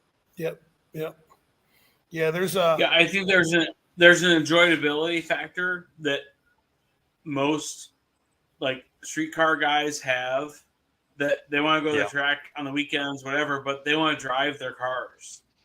I say guys, but girls too, but like they want to enjoy their vehicle beyond taking it to the track. And so to be able to tag it, insure it, whatever they're doing, like that's important, right? And so, Devin's realm and mine as well is to get a car that's, it's crazy to think, 1,000 wheel horse capable, and then street drive it. Yep. To put those things together, and then as we like ha-ha'd about an hour ago, where you don't have this cumbersome cage to get around and removable door bars and all this kind of stuff. It's like, hey, like this really isn't that bad to get in and out of, and I can go street drive the shit out of it, and then I can go to the track and go 850s at 160 miles an hour. Like that's a big deal, Yeah. I just did this Malibu for a customer. It was a grudge car, and him and his father. Actually, I just did 2 cars for him in a row. But they're great people, and they dropped off the Malibu at my shop, and my car was sitting here, and I just got done putting the air jacks on my car, and the father was like, "Man, I hate you for, by the way." Oh, dude, you're gonna get some serious jealousy going on with the. I don't care. Get in line. You know what I mean? I'm telling you. No, I hate you because I'm envious, not because I hate you. That's the next step. That's the next step. Just get in line. Evolution. Get in line with the jealousy. I don't care. You know what I mean? Like they're sick. It's so worth it. It's so worth it. So anyways, this guy's here. He's at the shop, and his father goes, "Man, I can't. Like, how much does all that stuff weigh?" And I said, "Well, about 20 pounds, And he says, "Well, I can't believe you put that much weight in the car." And I said, "Well, I can't believe you'd build a $250,000 car and only use it for 12 minutes a day." And he just like kind of looked at me, and I was like, "Am I wrong?" And he's like, "No, but I never thought about it that way." And I was like, "Right." I said, "You bust your ass all week." And like, don't get me wrong. Like I love race cars, you know what I mean? But I'm not talking bad about it, because like that's where this all started, right? You know what I mean? For me, at least, like, is hardcore race cars, right? Well, I mean, it started with street cars, but the race car side of it is really important to me. But he never thought of it that way. He was just like, I never thought that we were only around this thing running for like a total of maybe 10 minutes a day at the racetrack. And we only go to the racetrack like one day every 2 weeks. It's like you spend $250,000 to have 20 minutes maybe a month of fun. 20 minutes.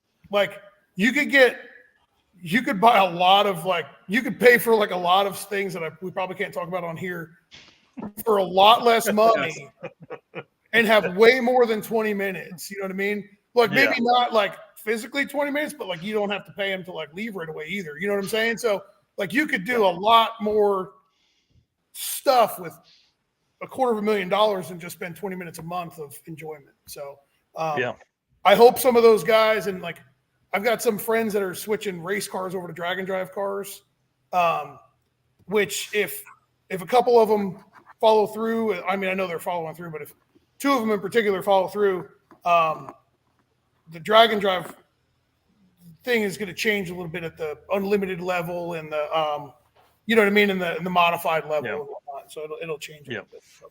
Well, bring it on. That's I have a +1. I have a +1 for your unlimited class, Devin. I have a local guy he's like, "Hey, what's it take to be competitive?" And he's raced all facets. He's done round cars, stand cars, and then like I have Baker Engineering just down the road from me, and they're building a stout big block combo, and like next year should be fun for sure. Awesome. Yeah. Awesome. And I really think, like I've said it all the end of last year and then all of this year for sure, this is a turning point year right here. Like it's gonna grow in that level. Like there's guys that have been looking at that stuff, and that's just how long it takes to build a car, Sure. Oh yeah.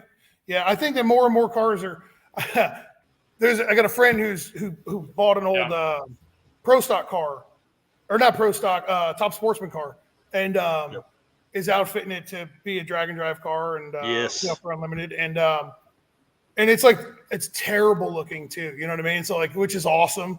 It's like a mid '90s scheme top sportsman car. You know what I mean? So it's like got the purple and yellow and green everywhere. So that one's pretty exciting. I think it's a Corsica or like a even better. Oh, you know what I mean? It's like, this is awesome. Yeah. So, but yeah, it's a really cool thing, and I hope that more and more people get involved in it. There's definitely more and more races popping up, so hopefully more and more people start showing up.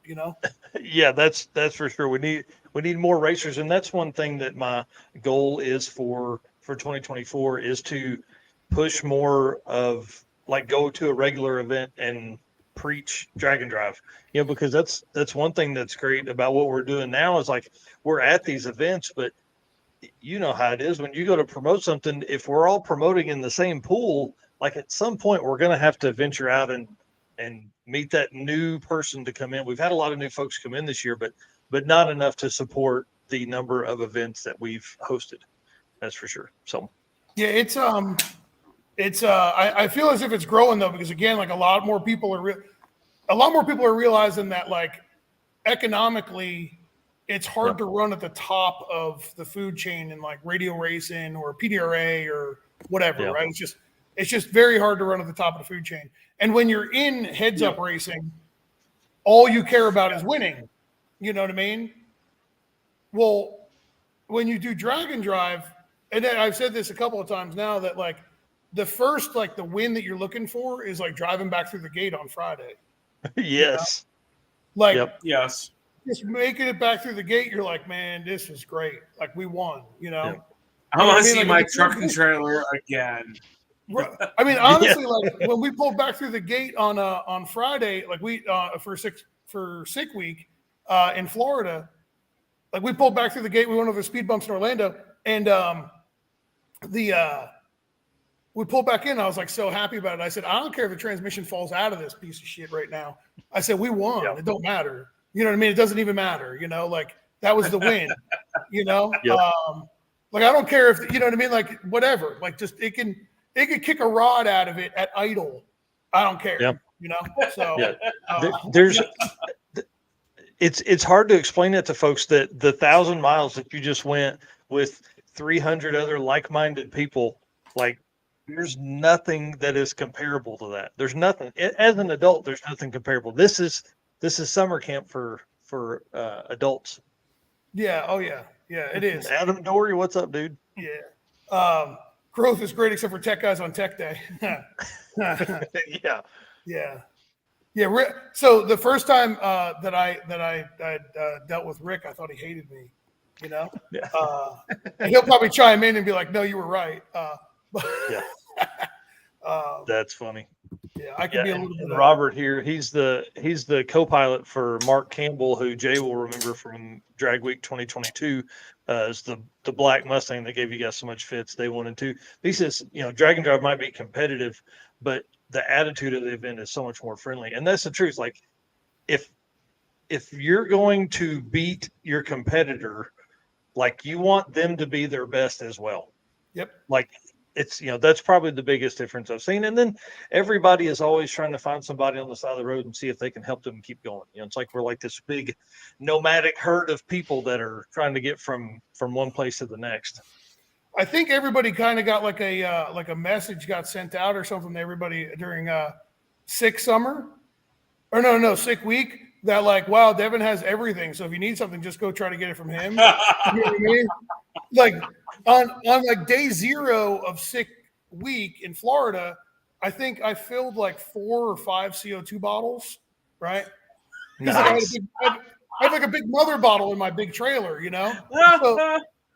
So I was like they announced it over the freaking loudspeaker. I was like, "Yo, fuckers! Like, what are you doing?" Yeah, sorry. But I was like, "You said the worst word."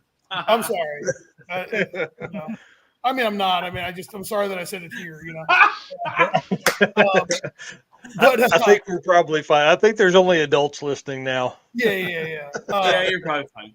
But you know, what was funny about it is like they were advertising, like they said it over like the loudspeaker or something about. I don't remember exactly what it was. And at first I was like, God dang, man, you guys are killing me. But then I was like, I have it, and like everybody tried to pay me for it. I was like, I don't care. I don't want your money. Like, just take it and like hopefully don't let it all leak out. Like, close the valve. You know what I mean? And because like I'm not going to have this with me for the rest of the week. You know, and I just really wanted to see them like be able to like finish the week, like, and even though the week didn't even start, I wanted to see them be able to complete the week, you know, well. So, they wanted me to run out. Probably, you ain't wrong. They didn't bring laptops to you though, did they? Oh, dude, we pulled in. This was wild. So, day 0 in Florida, park like back in the woods, you know, whatever, back in the grass back there, and we're unloading the car, about to go through tech. No, we go through tech. We come back from tech. Because we did like that VIP tech thing, which I think is like the greatest thing ever, right? I told everybody, I said $100. I said $100. I ain't gonna stand in line. Well, and it was $100, and it went to charity. It wasn't right. Oh, it went to something that I'm all about. Yeah. I'll pay $50 just to not stand in line to get lunch. Yeah. You know what I mean? Like that's So I pay $100. We go through tech. We get back. And like this guy comes like running over with a laptop in his hands. He's like, "Man, I'm so glad I got to you early." And I was like, "Oh, what's going on, man? How are you?" You know, like I'm wondering like what's about to happen. I'm either getting a proposition. Who are you? Well, I had no idea, right?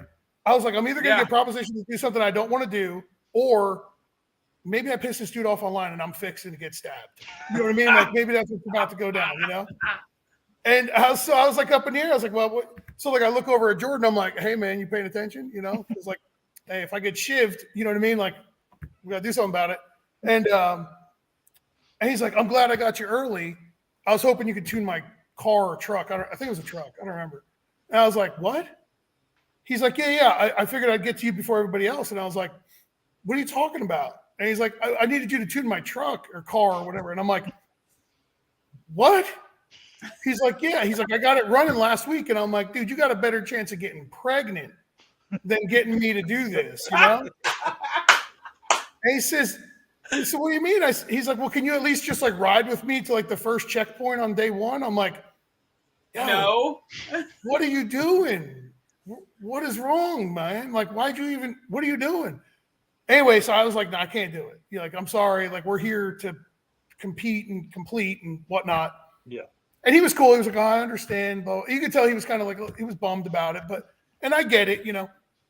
But I saw him on Friday and he was still driving the truck, right? And I saw him and I was like, I walked over to him. I was like, dude, hell yeah. And he's like, oh, it has not been good. I was like, well, what do you mean? He's like, it's not been good. It hasn't been a good week. I said, you heard anything? He goes, my pride. I was like, all right, fair enough, you know.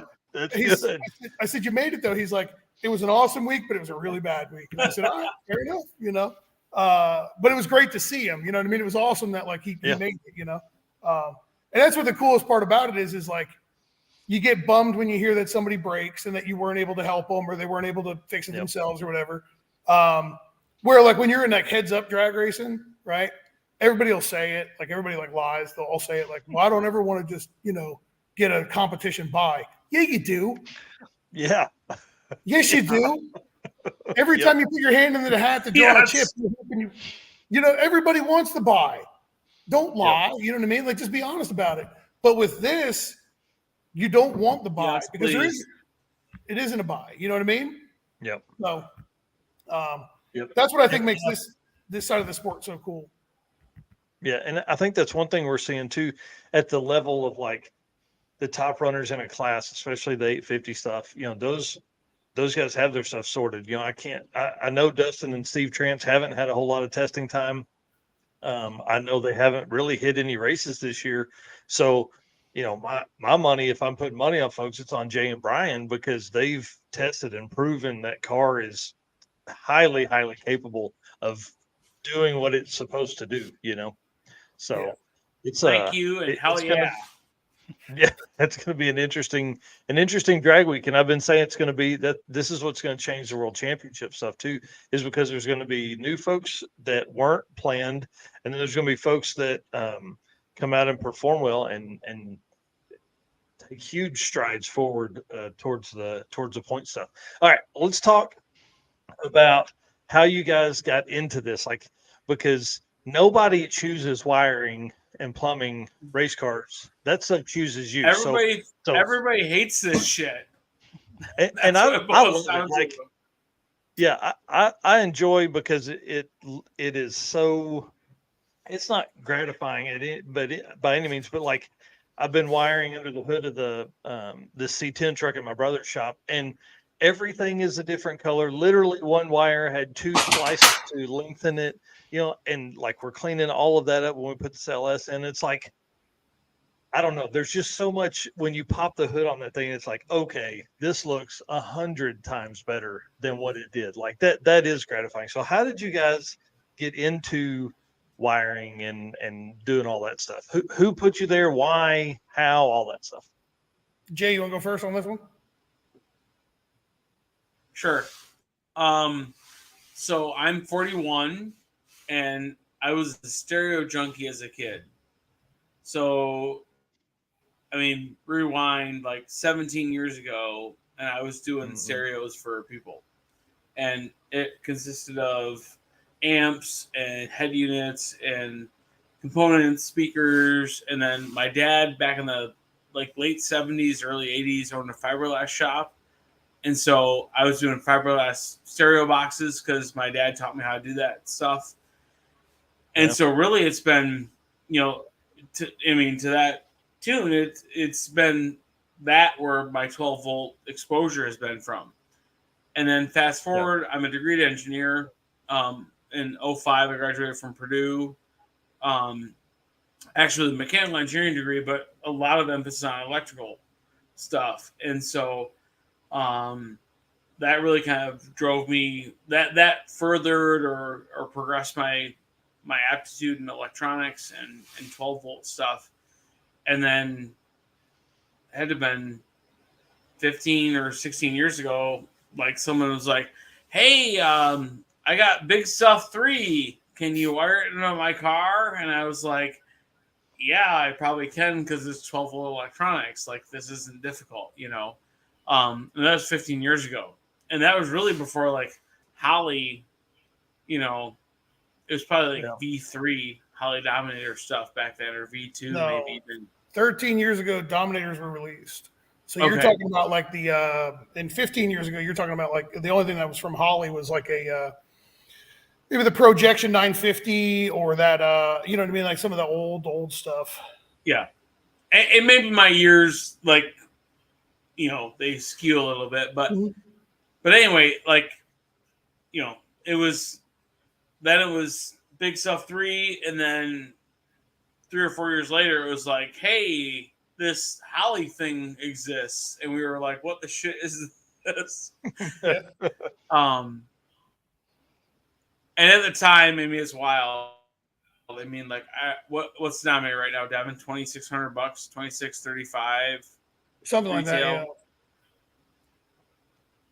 Yeah, I think that's something. Yeah, I think that's right. We scoffed 13 years ago when it was $1,400. Yep. Yeah, it's crazy. But yeah, that's and what's wild is the hardware has not changed one bit in 14 years or 12 years or whatever it's been. But so my background was stereos, engineering, and now into wiring. And then I spent 14 years in corporate America doing a very myriad of things. And then now it's 2.5 years wiring cars, and it's been awesome. That's awesome. So that's cool. I'm 40, so you got me by a year. Oh, damn it. Yeah. I just turned 41 like 2 weeks ago. Okay, so in November I'll be 41. So you only got me by a couple months. Yes. I'm 40 going on 70. I've got the body of a 70-year-old. I'm decrepit and falling apart. I started tinkering with cars when I was like 15. Friends I had friends that their father raced circle track stuff, so like I was around that, right, which was carburetors and hitting walls, and drinking a lot of beer and fighting. They did a lot of that, which that hasn't changed. So anyway, I had like a good group of like friends when we were young, right? And we all got cars, and one person kind of knew how to, and when I say like we had the one friend who knew how to build an engine, he didn't know how to build an engine. He had the balls to pull one apart and figure it out and try to put it back together and then blow it up. But so when you're really young like that, you're like, well, who's going to be the idiot that does this? And who's going to be the idiot that does that? And I just happened to be the idiot that was interested in computer side of cars, right? So I did, as far as my fuel injection experience, and wiring and whatnot, the first fuel injection system I ever installed, actual standalone EFI, I did a bunch of little piggyback stuff when I was really young, like the SAFCs and the HKS VPCs. I did a lot of import stuff too. Was a Haltech E6K, and this was in like 2001 maybe. And then it just kind of grew from there. Probably 10 years ago, I started wiring cars on the side after my day job. Maybe 9 years ago. And it just kind of grew and grew. And then I didn't really like, I don't really like, how do I say this? I don't like dealing with people, right? And it's nothing against them. It's 100% on me. But I like their cars, right? So like I do better dealing with the cars than I am the people. That's why now my fiance works for me, because she's really good at dealing with people. And don't get me wrong, like I'll help anybody. It's just that I'm not very good at dealing with like if a customer or a person came to me and they're pissed off about something, it's a terrible situation for them. Because like I'm worse at what they're about to try to do than they are. You know what I mean? Like, I will beat them at it, right? So like I don't. So with the well, yeah, there you go. Tyler says it's funny you don't like people, and it's true. Like I don't. It's I'm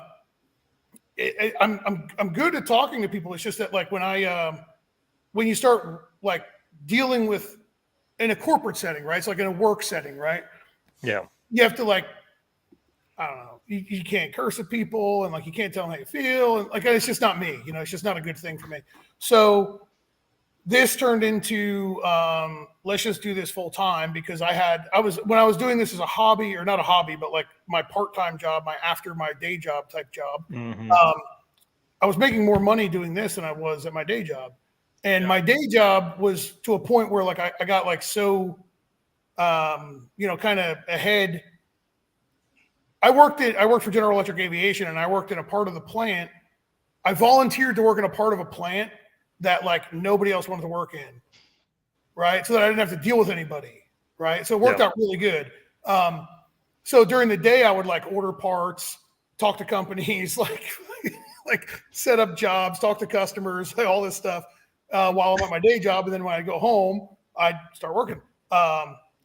And then anyway, so it turned into doing this stuff full time, and we've had great success. I've wired I think we're up to like 135 or 140 cars, 150 cars, something like that, with Holly EFI from scratch. So it's pretty cool. It's fun. We met a lot of people from all over the world.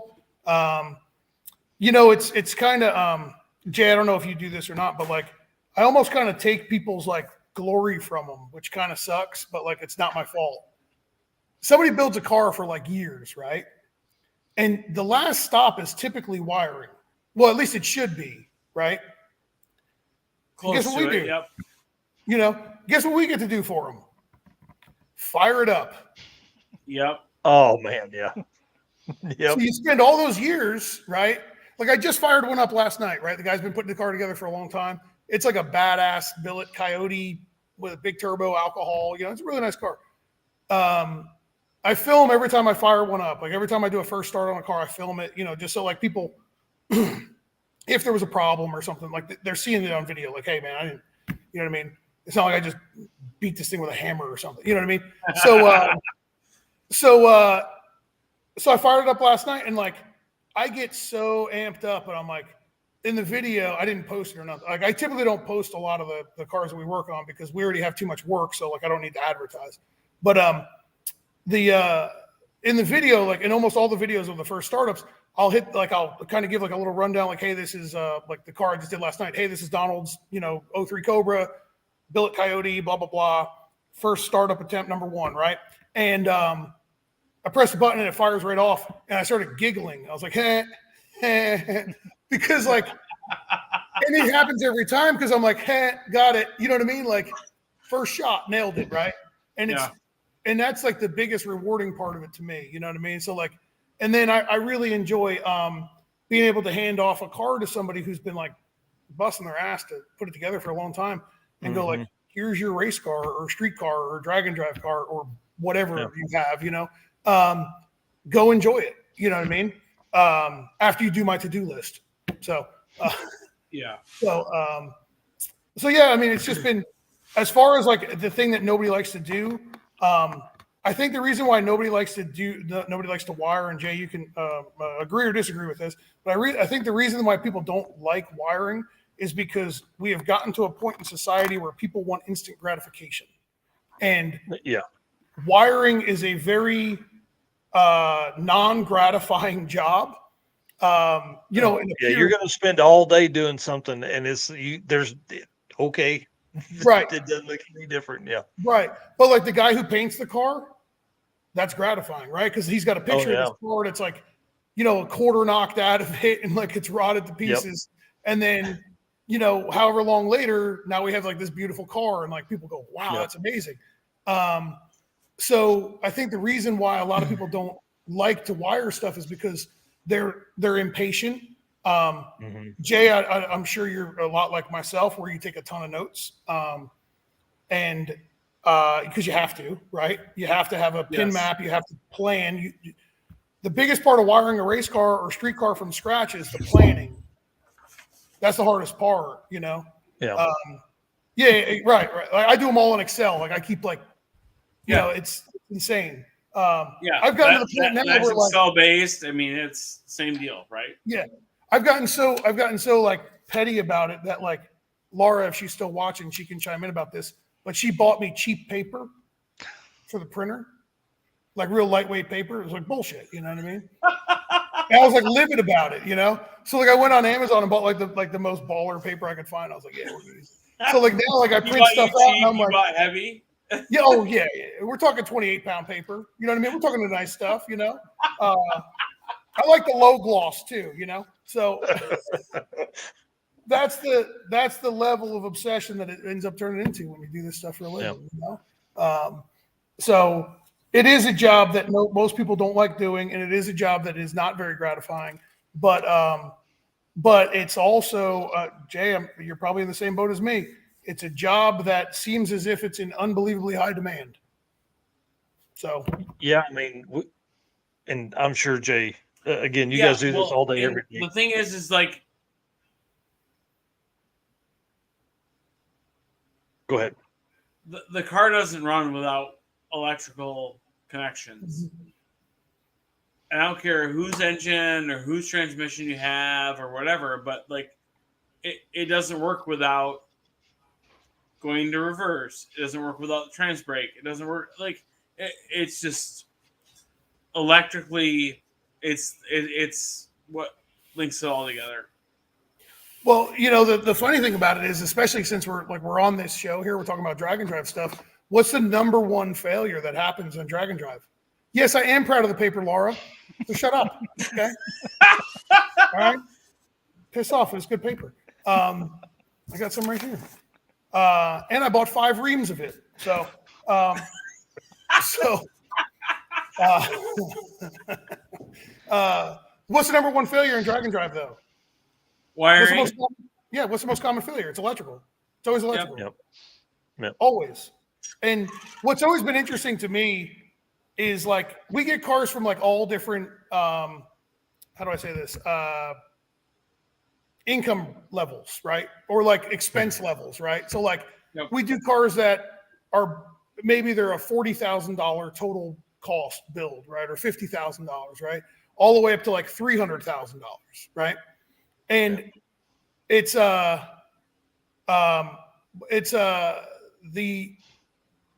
you see what Laura just wrote? That's funny. It's true. It's every day. Every day I print it because the printer's right next to her desk. I'm like, well, that's pretty nice paper, ain't it?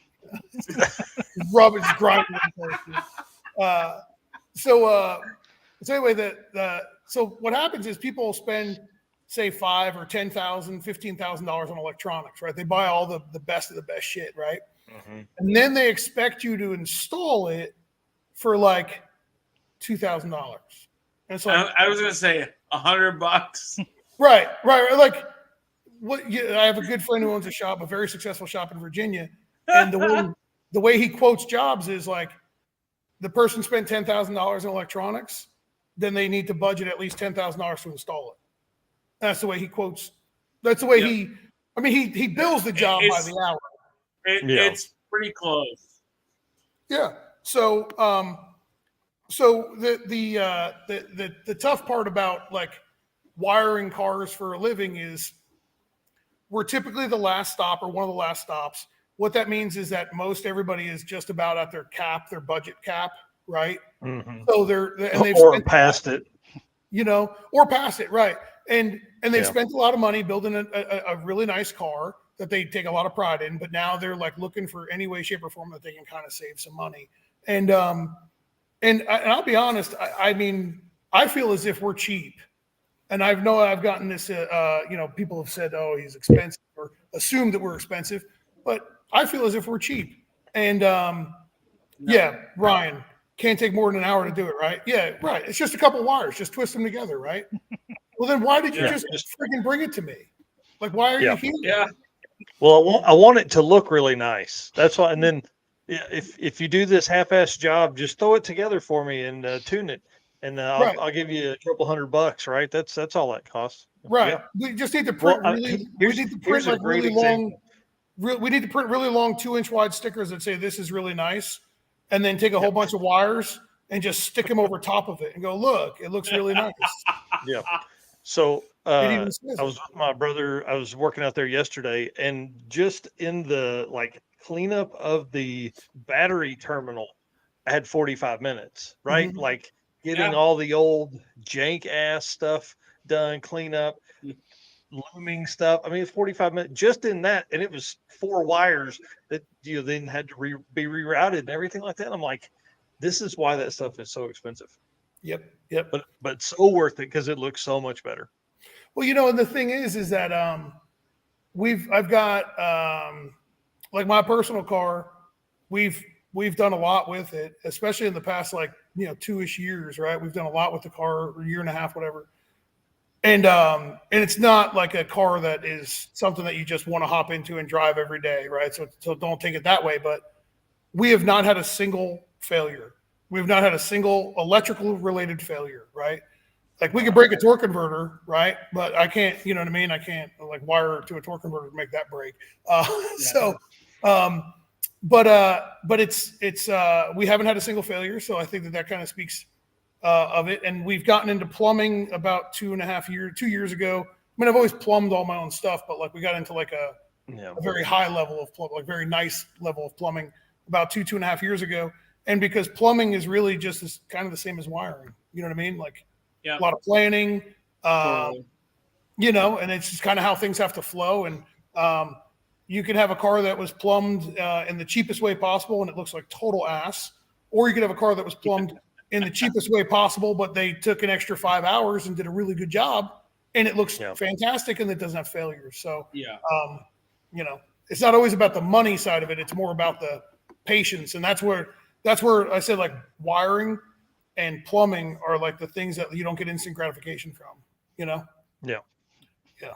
Few of my favorite things. Yeah. I bet they are. Yeah. You know, that's one thing I think we're going to start seeing too, is people moving towards getting that solid, getting a very good base. We're having a lot less, I would think, trashy shit come into Dragon Drive. We're seeing a lot more nicer cars.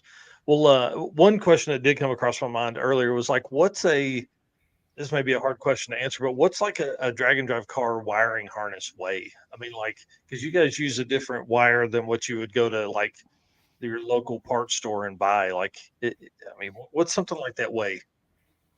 Oh, I don't know. But, you know, honestly, what winds up weighing the most, I mean, if you take battery cables out of the equation, it's not that heavy. You know what I mean? Yeah. Oh, we lost Jay. Yeah, no, it's really not that heavy. I don't know about weight, because honestly, I haven't weighed anything. I mean, I've weighed some panels, but they have like an ECU and like a whole bunch of other stuff on it, and I'll just throw everything on top of the scale and weigh it all together. I really don't know. The biggest thing, like when you go to like somebody who knows what they're doing when it comes to like wiring a car, the biggest thing about it is where you save, I guess, weight or size. Size is really the way I look at it. I don't look at it at weight. I look at it at size. Like, okay, makes sense. We just redid a car. He was commenting in here, but I don't want to name him in case he doesn't want to be named. But like, we just redid a car that was wired by somebody else. I'm not talking bad about that other person either. But like, they had wires coming out of the front inner fender well, right? And it had I mean, like, it's kind of hard to see in my hand here. There was a bundle of wire about yay big, and it had a grommet that was 4-inch diameter with a big 4-inch hole in the inner fender well with all these wires coming out of it, and they were all in like loom and whatnot. And when we were done with it, it had about maybe a half to 3/4. No, not even a 3/4, because I don't even have any wire covering that's 3/4 of an inch. So it had to have been under half of an inch. And instead of 4 inches, right? So you don't think that that's much difference, but when you have that stuff running all over the place, it's huge. It makes a huge difference, you know? So you get that wire from the parts store. It's true. It is true. Yeah. We use a wire called Tevzel, right? So it's got a lot higher amperage capacity, and it also has it's a lot smaller of a jacket. It's tin plated copper. It's a lot more conduct. It's just overall better wire, and it's really good for heat. So, but yeah, no, the wiring side of things is the thing that most people don't really appreciate. Earlier, you asked me about what are the things like with Dragon Drive, like to automate things and make things better. Yeah, is that something you want to talk about? Yes, all day. Yeah. And then I want to talk about this fan stuff too here. Oh, okay. Yeah. What do you got? Well, let's do the fans first. What you got? All right. So the other night when you were on with Joe and Cameron Powers and Matt Happel on the Sloppy Mechanics radio show, right? You were talking about, you did this huge ass fan test, because I feel like with a lot of people converting their cars from race cars to street cars, it's, how big of a fan can I put on? But that's not really the answer, right? No. It's the fan may not be the only part of it. And I saw the Delta PAG thing here, and that's what made me think of it because of your conversation the other night. So you apparently in that you're telling the story of like you did some huge ass fan test or something. So where can we find that? Oh, I didn't publish it. Oh, me and my employee Justin, who's become a great friend. Oh, there he is. He's back. I'm back. We did the great fan shootout of 2022. We did it in December. I think it was in December. We took 8 different fans from a bunch of different manufacturers and a bunch of OEM stuff, and set them up on like a little test rig, held an anemometer over them, checked voltage, amperage draw, blah, blah, blah. Kind of found the winner. So fans, so like when you're sizing a cooling system, obviously like everybody always thinks like, bigger is better, right? Which it is if it's good. right? If it's good, bigger. If it's just bigger junk, then no. Yeah. So yeah, Laura's not wrong. Yeah, there was literally fans arriving at our shop every day for a week. Yeah. You drive, Eric. Me. Yeah. You drive. Yeah, so like I was just buying fans and I was like, oh, we'll try this one, we'll try that one. So OEM is really hard to beat in the fans. Yeah. Yeah. So basically there was a couple of them that were just like terrible and I just shipped them back. Because like we didn't actually like cut anything or you know what I mean? Like we just set them up, like propped them up and powered them up, you know.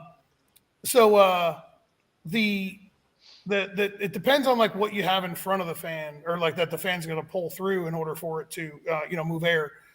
So the Delta PAG, like he mentioned Delta PAG up there, right? Delta PAG makes really good stuff. Like I'm not unhappy with their product. They make a good product.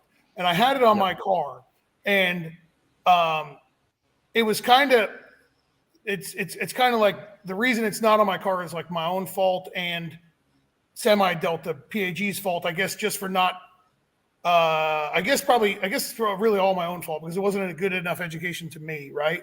Because at the time I was like, well, these flow X amount of CFM, they should be good to go.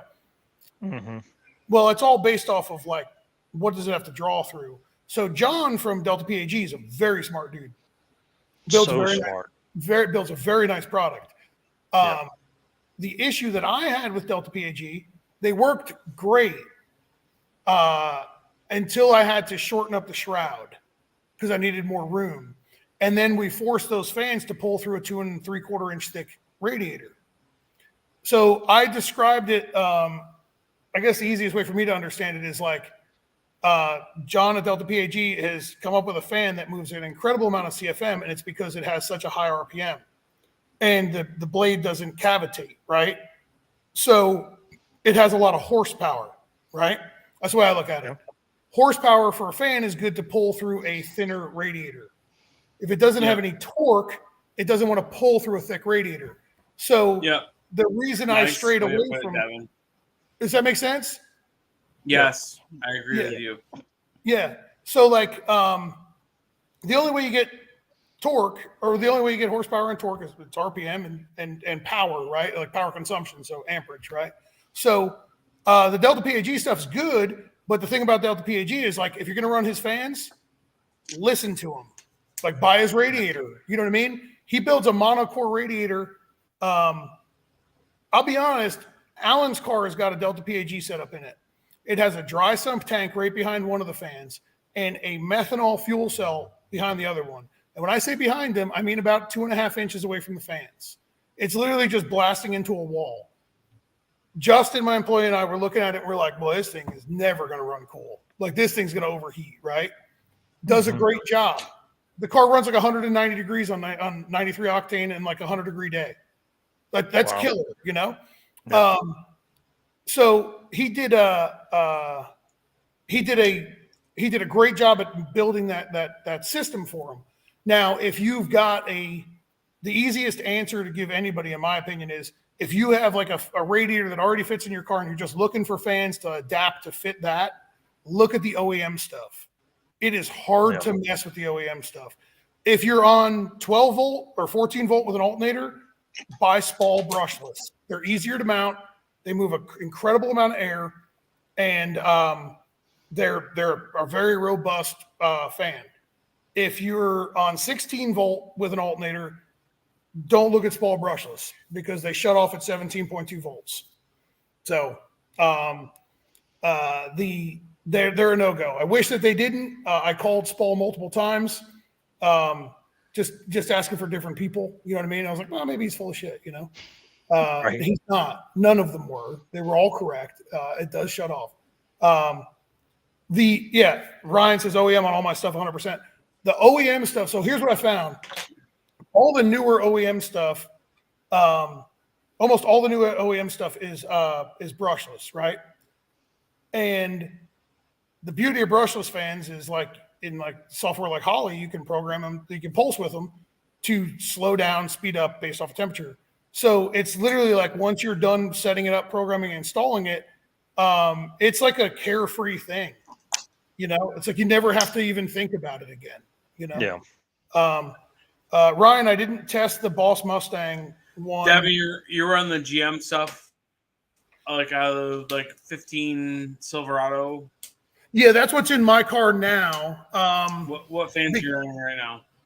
Yeah, that's what's in there. It's a 2016 like Chevrolet 1500.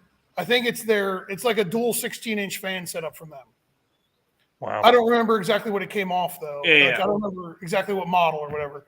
But they are. Yeah, but I think it's like 15 to 18 or 14 to 18 Silverado. Yeah. Yep. Yeah. Didn't you guys build a bracket? Fan in Brian's car and amp draws are high. What are you using? Chevy Cruise fan. Oh, okay. Yeah. And we were on a Chrysler PWM controller, and amp draws are still up there. So, sorry about that. The fans I run draw, I think, like 26 amp each at full tilt. Okay. So that's up there too. Yeah. Yeah. Well, to me, they never get to full tilt though. Like during summer, it was pretty miserable out, and my car ran at like 175 the whole week. So I don't have them turning on to full tilt until 190. Awesome. So I think amperage, I would have to check my notes, but like at 60% duty cycle, amperage draw was right in the neighborhood of like 16 amp. So it's really not too bad when they're not like wide open. Yep. The other good one that I've used is like and this one's like a great option for like 99% of the cars out there. It fits perfect. The factory shroud isn't that bad. So like it's like Mike, you were asking like, what'd you do? Just build a bracket. I have the world's most expensive fan shroud, so we don't want to talk about what I have. But the setup that, absolutely absurd. But it worked really good. You know? Let's just say that like I had my fabricator machine a piece of billet aluminum to make a mount to bolt to the motor for the fan. Anyway, it was a lot of money. You don't want to have to go through what I did. If you just want something that'll bolt on like a typical Fox body radiator, which is just about the same size as everything else out there, the 2014 through 2018 Chargers and Hellcats, they have a dual 13-inch fan. That joker for $250 from Amazon. It's PW. It's a brushless fan. It's I think they were like 16 or 17 amp each at full tilt. Fantastic setup for like $250. It's like really hard to beat. Wow. You know, I mean, very, very hard to beat. We put one set on. Well, my employee Justin has a set on his Chevelle. We put another set on another friend of mine's C10 pickup with like a turbo LS swap, and I think it runs like 165, 170, like whatever we program the fans to come on at, like full tilt. It just doesn't climb anymore. So wow. But like cool, like electrical and cooling, drag and drive's number 1 and 2 enemies. You know what I mean? Yeah. Cooling will kill more cars than anything. One thing, Rick Dodge here had a good paragraph.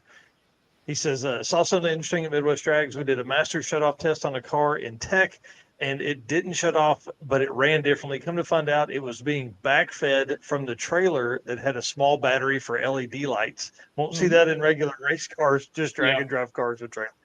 Mm-hmm. And if that person had a PDM in his car, he wouldn't have had that problem. That's wild, man. That's PDMs versus relays and fuses. Yep. There we go. Yeah. So, Jay, when your connection dropped out, we were talking about like what's the like automation, right? So like automation for drag and drive, you know, like making these cars like actually, you know, usable, right? And to me, PDM is king. And for anybody watching, that's power distribution module, like a race. I use Raceback SmartWire a lot. What are your thoughts on them? Yeah. What are your thoughts on them? So, like, my customer base drives my customer base drives a lot of that, and so I'm a fusion relay guy. Sure. And that's just that's my price point. That's the pool I play in, right? And so like I have Spark experience, but it's for me it's fusion relay. That's just where we play. Well, so when we quote a job, we always ask like, what do they want to use? You know what I mean? Because like I need to know their components, right? And if we can put a PDM in the car, it literally knocks 10 hours of labor out of the job. That's the way we look at it, right? Okay. Yeah. And so the way I always like word this with people is like, okay, so you buy your switch panel and like a relay panel and whatnot, and like let's just say that costs $1,200, right? And say a smart wire is $2,500. If you take that $1,200, then add the additional 10 hours of labor it's going to cost you, call it $1,000. Now you're at $2,200. This is just the way we operate. I'm not saying everybody, So that it gets to the point where you're like splitting hairs. So I'm a big smart wire fan. I like the smart wire the most, and I've used a couple of them, and I like the smart wire the most. It just seems to be the most robust with the most output capability. It's not exactly the fanciest. It's certainly not that. It's the GUI is 1996 for sure. Yeah. Oh yeah. But it works. You know what I mean? It's it's like it's PLC ladder logic. That's all it is.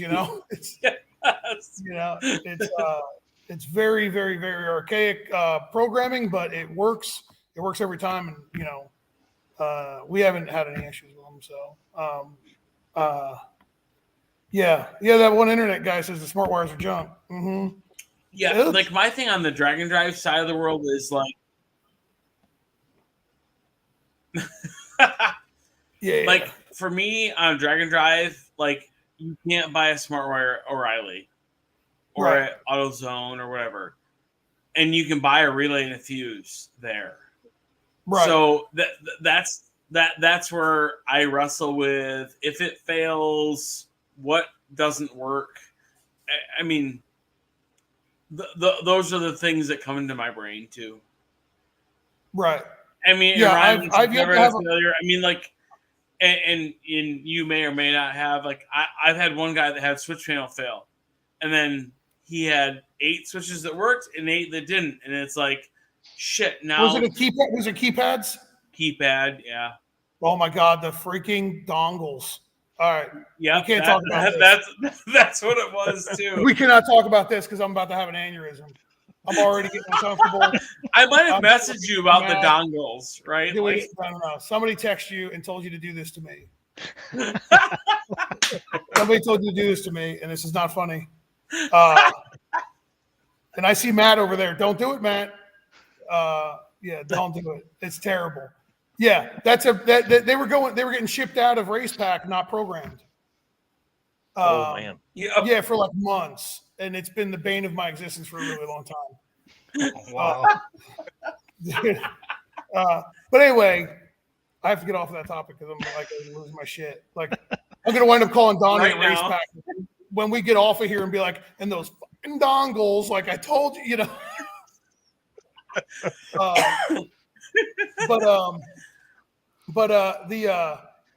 y'all just have half the drag week field. Yeah, probably. No, I mean it's all preference. Not me. But the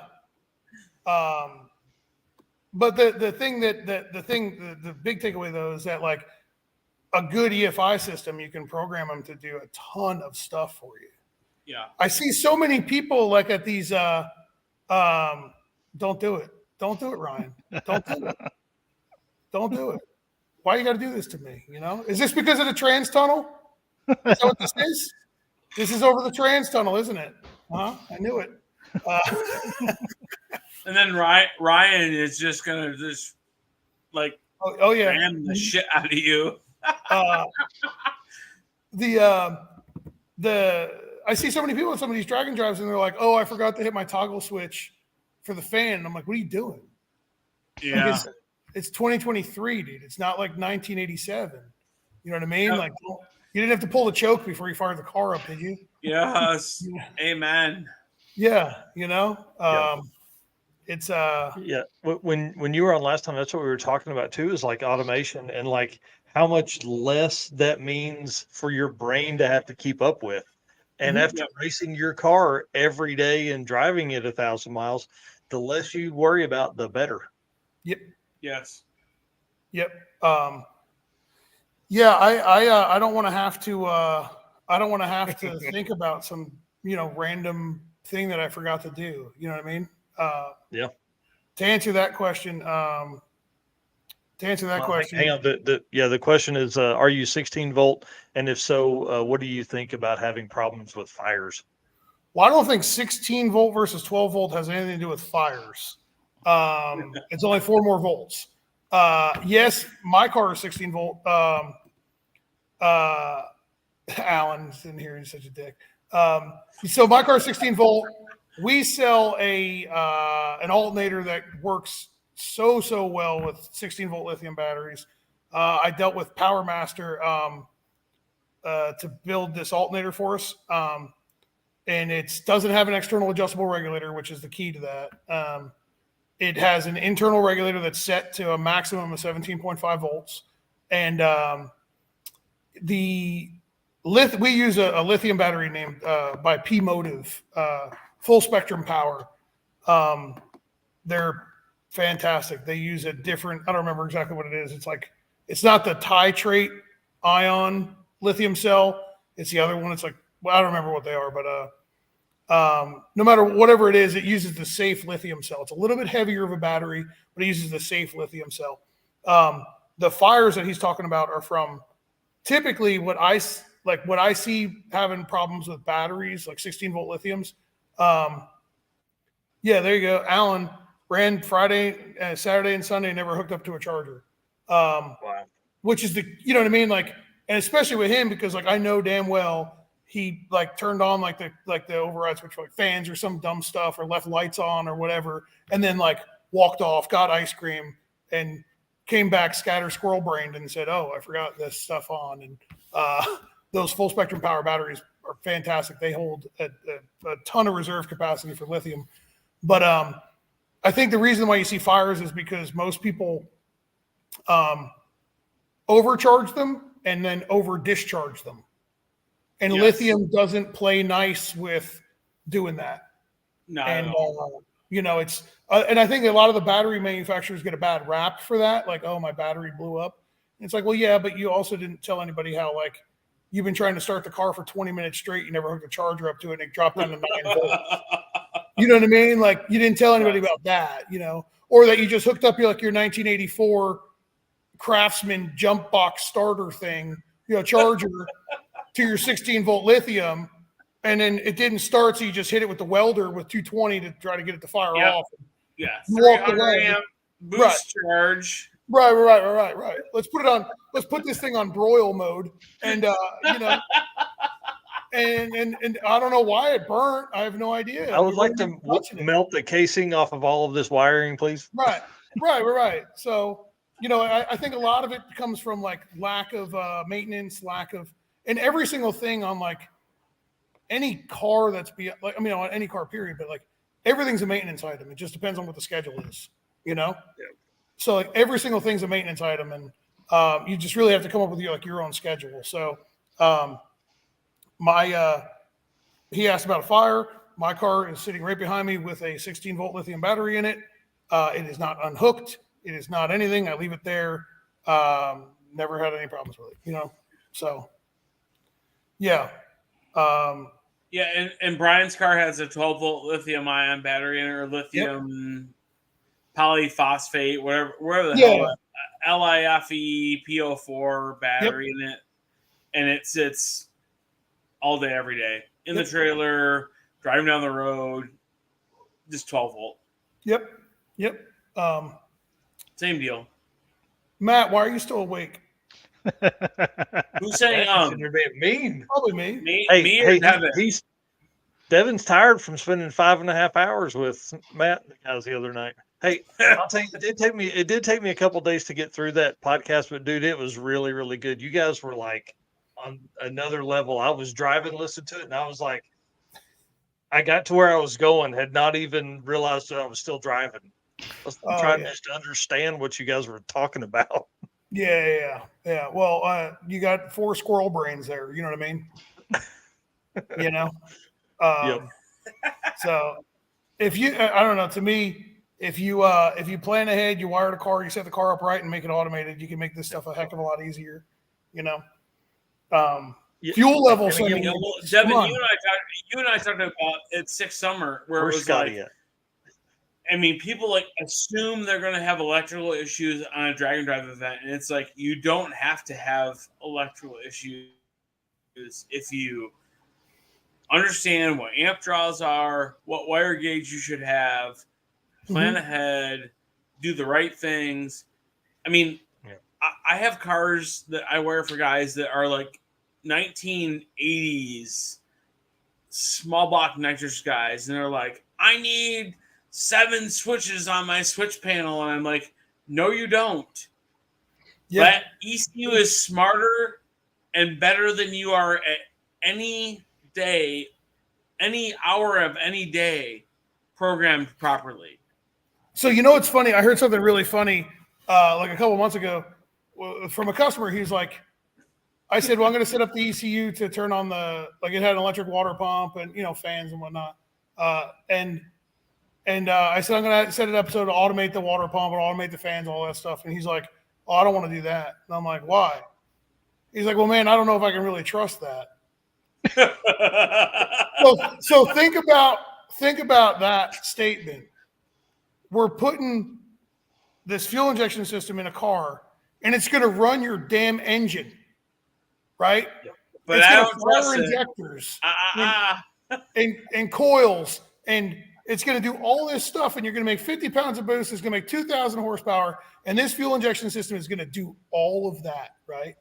But you don't think it can turn on a friggin' water pump? At 140. Right. Yeah, no. I mean, I turn them on at 500 RPM. Electric water pumps are running all the time. For me, that's what it is. And like, it literally, like, it just turns on. There you go. I don't know. Matt, people don't trust drive-by-wire. Well, I'm one of them. I do not like drive-by-wire. Yeah, I'm not a fan either. It's not because of a trust thing. It's because there's too many chances for it to not I don't know. I've never had a cable stick because we use a throttle rod like a man with a tow hook. Mm-hmm. Yeah, and drive-by-wire it'll scotch at high boost levels and shit. Right.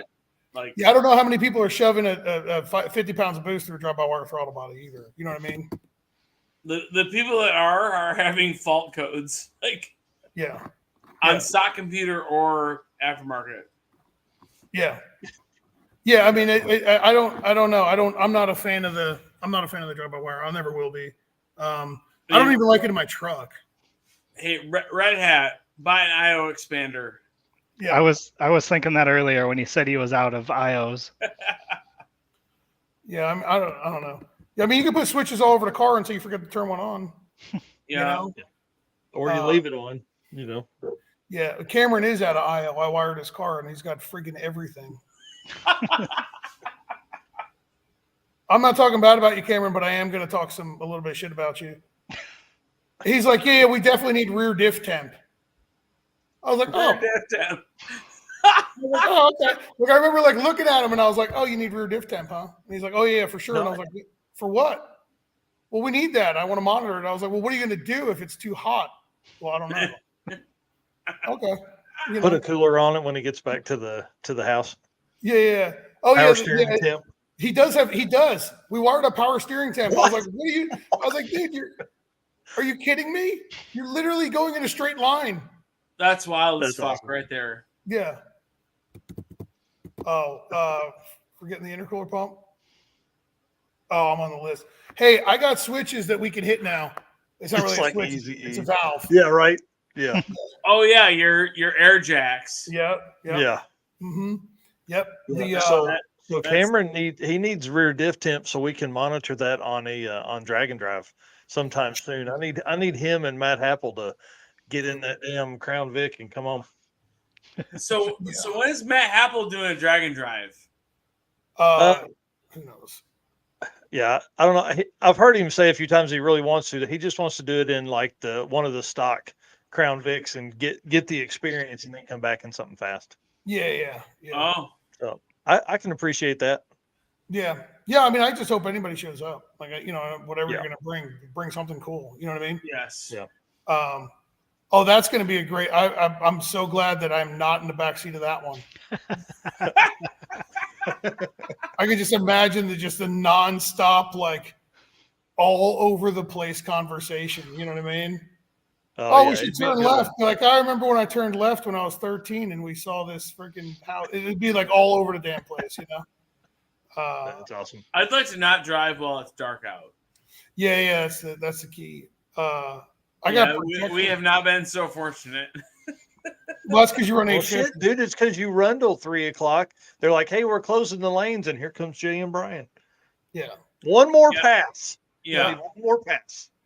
I mean, like Indy last year, it was like, so Loans knows Brian from Land Speed stuff. And he's like, Brian Acton's coming up, probably going to be the only one on your live feed right now. And it's like, oh, they go 8:49 with a 6. And I'm just like, No. It's like the biggest kick in the, you know what. Oh, yeah. Yeah. So Red Hat Scotty does a lot of the Rocky Mountain Race Week stuff, and they race in the evening. So they'll race 3 p.m. to 10 p.m., which I love from a spectator in the stands perspective. Plus, you're driving all day to get to the track. So, like, your adrenaline builds throughout the day instead of like racing in the morning, and then your adrenaline just goes down throughout the day. Yeah, Rocky Mountain intrigues us for that reason. Yeah. Yeah, I love it. I love the night racing aspect of it. I think it works really well because then you get done at say midnight. You get to your hotel if you stay close to the track. You drink beer till 2 or 3 o'clock in the morning. Then you get up at 6 and drive all day. So I wouldn't do it that way. I think you go about that wrong. I would race until like 12 or 1, right? And then I would drive the whole time to get to the next racetrack and then sleep at night through the night. Yeah. Oh yeah. So that's what my brother did last year. And the only downfall to that for someone that is as social as I am is I want to see people on the side of the road. I want to at gas stations and restaurants and things like that. So it doesn't work for me, but for him, it was perfect, except that they slept in 2 gas station parking lots. Because it was too late to get a hotel room. Nobody'd come to the door. So they ended up sleeping in the gas station parking lot. So I'll go through a whole hell of a lot of hell to not sweat. Right. Yeah. And that's what he said. He said that's what was so nice was because it was cool. Yeah. Yeah. Yeah. I mean, like if it's I don't like the sun at all, really. Yeah. I don't care for it because why do you live in South Carolina? Yeah, I know, right? I should find a state that doesn't have the sun. I mean, Michigan has less than South Carolina. I don't know. Yeah, but it gets cold in Michigan. I'm out. I don't think that's probably a good area. I don't like a lot of what's it called? Politicians and ways of life in certain parts of the country. Yeah, so we're FTB. Yeah, so like for where I live now, it works really great. You know what I mean? It works out really good for me. Plus, I have air conditioning in my shop. So I'm not from Pittsburgh. I'm from New Jersey and then Allentown, Pennsylvania. But Pittsburgh was like a whole different state. That's like Eastern Ohio. You know what I mean? Pittsburgh's like Eastern Ohio. That doesn't really count, you know? No. But no, I like the idea of racing at night. I wish we could. I wish we could do all of them racing at night. The air is better. The track prep's always better because the sun's not beating down on it. You know. Yep. Yeah. Too many dongles in Michigan. That's my biggest. That's my biggest hurdle with the other side, with drag week and Midwest Drags and Sick Week, is they all follow the early morning racing deal. Yeah, I'm a race at night guy. I enjoy it because it's, again, you're driving all day, or hell, if you drive till 3 or 4 o'clock in the morning, like Red Hat Scotty, and then get a room for a couple hours, or get to the track and sleep for a little bit, dude, you got all day to do something. Right. Like to me, like with our event, we do racing in the morning, but our event's in November. Yeah, you know what I mean. Yeah, if you raced at night at your event in November, it'd be chilly. Oh, it'll be cold. Yeah, it'll be cold. Yeah, it'll be down in the 45, 50 range. You know what I mean? But then sometimes like down here, sometimes in like November, we'll have days where it's like 80 degrees outside. Yeah, 85 degrees. You're like, what the hell happened here? That's crazy. So, I'm looking forward to drag week. You had said earlier, you said, man, I think that the tracks are going to be really good. I've got mixed emotions about the racetracks for drag week. So I have mixed emotions about it. Yeah, about track. Do tell. Yeah. Bristol's going to suck. There's that. Yeah. Well, at least everybody has to race there, Oh no, I know, but I'm just saying Bristol's going to suck, right? So like that's going to be like the same thing as Six Summers Tri-State Day. To me, that's just going to be like, this is trash. You know what I mean? So we'll go 850. Okay, cool. Until you have to hit the tunnel. Yeah. Well, shit. Hey, so did Devin, and then they went 850 at Right.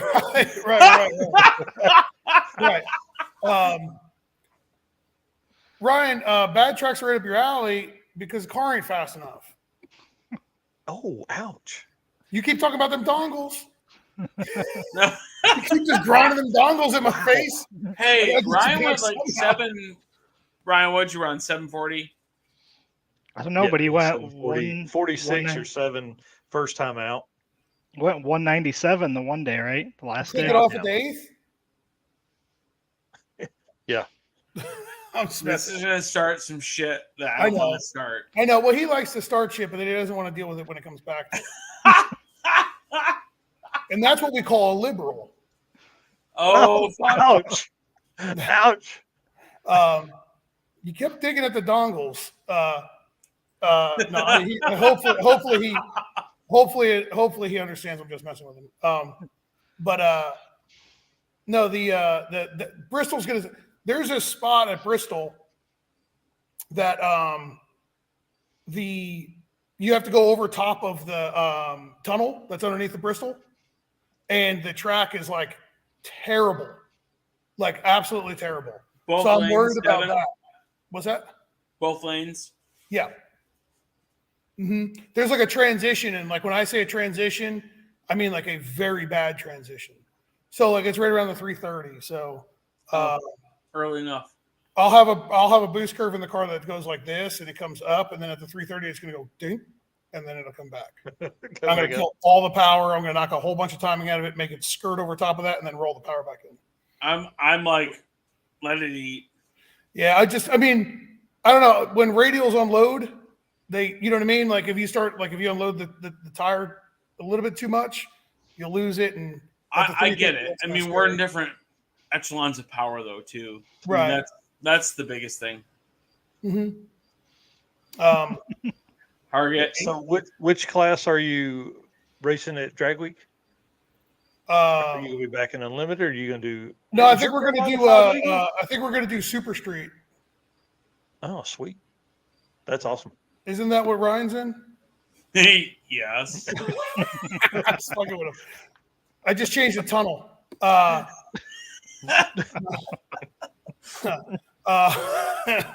I think we're doing. Thank you, Eric, for like making sure Ryan's comments come in like as they're entered into the chat.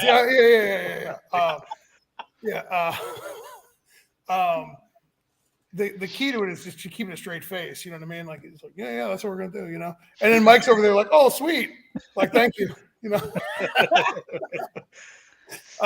No, I think we're gonna do. I think it's modified. Yeah. So, but it depends. If there's a certain person there in a certain class, we're gonna change classes. to race against them. Oh, sweet. Mm-hmm. Yeah, so I like it. Yeah, so, but we'd be going up a class, or a couple class, whatever. So, but it just depends on who's there, Devin, are you trying to? You're trying to, like, get at somebody, right? Call it what you want. Yeah, sure. I guess I don't know. I'd rather not get into it, but yeah. I mean, you only get into it. So, care to share a name? Like what? No. They know who they are. You'll know. I'm gonna patch. I'm sending Ryan Hargett the link right now. Oh, Ryan's coming in. This is gonna get better. Oh, so we'll get to hear the tears in audio, not just visually typed. What? I just sent it to you, dude. I just sent it. Yeah. But yeah, no, I think we're gonna do modified. We kind of fit rules for like modified, unlimited iron, and unlimited. So, like it could be. Here's so if I may, like the unlimited iron, like adding like glass front end, glass doors, glass fender, like that's not unlimited iron anymore. Well, I think that like Joe Barry's car was an iron car, iron doors. Well, and that's why you don't see Joe Barry racing them anymore. I know, but that's the bitch I have about it. Like, yeah, I'm with you.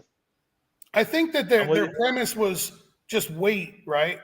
Like, I don't know for sure, but I would assume that like when Larry Larson's truck and Tom Bailey's car and whatnot, they were like, well, we have to give these people that don't have those pro mod cars that are actually like 3,000 pounds and up a place to race, but that are like kind of really radical. You know what I mean?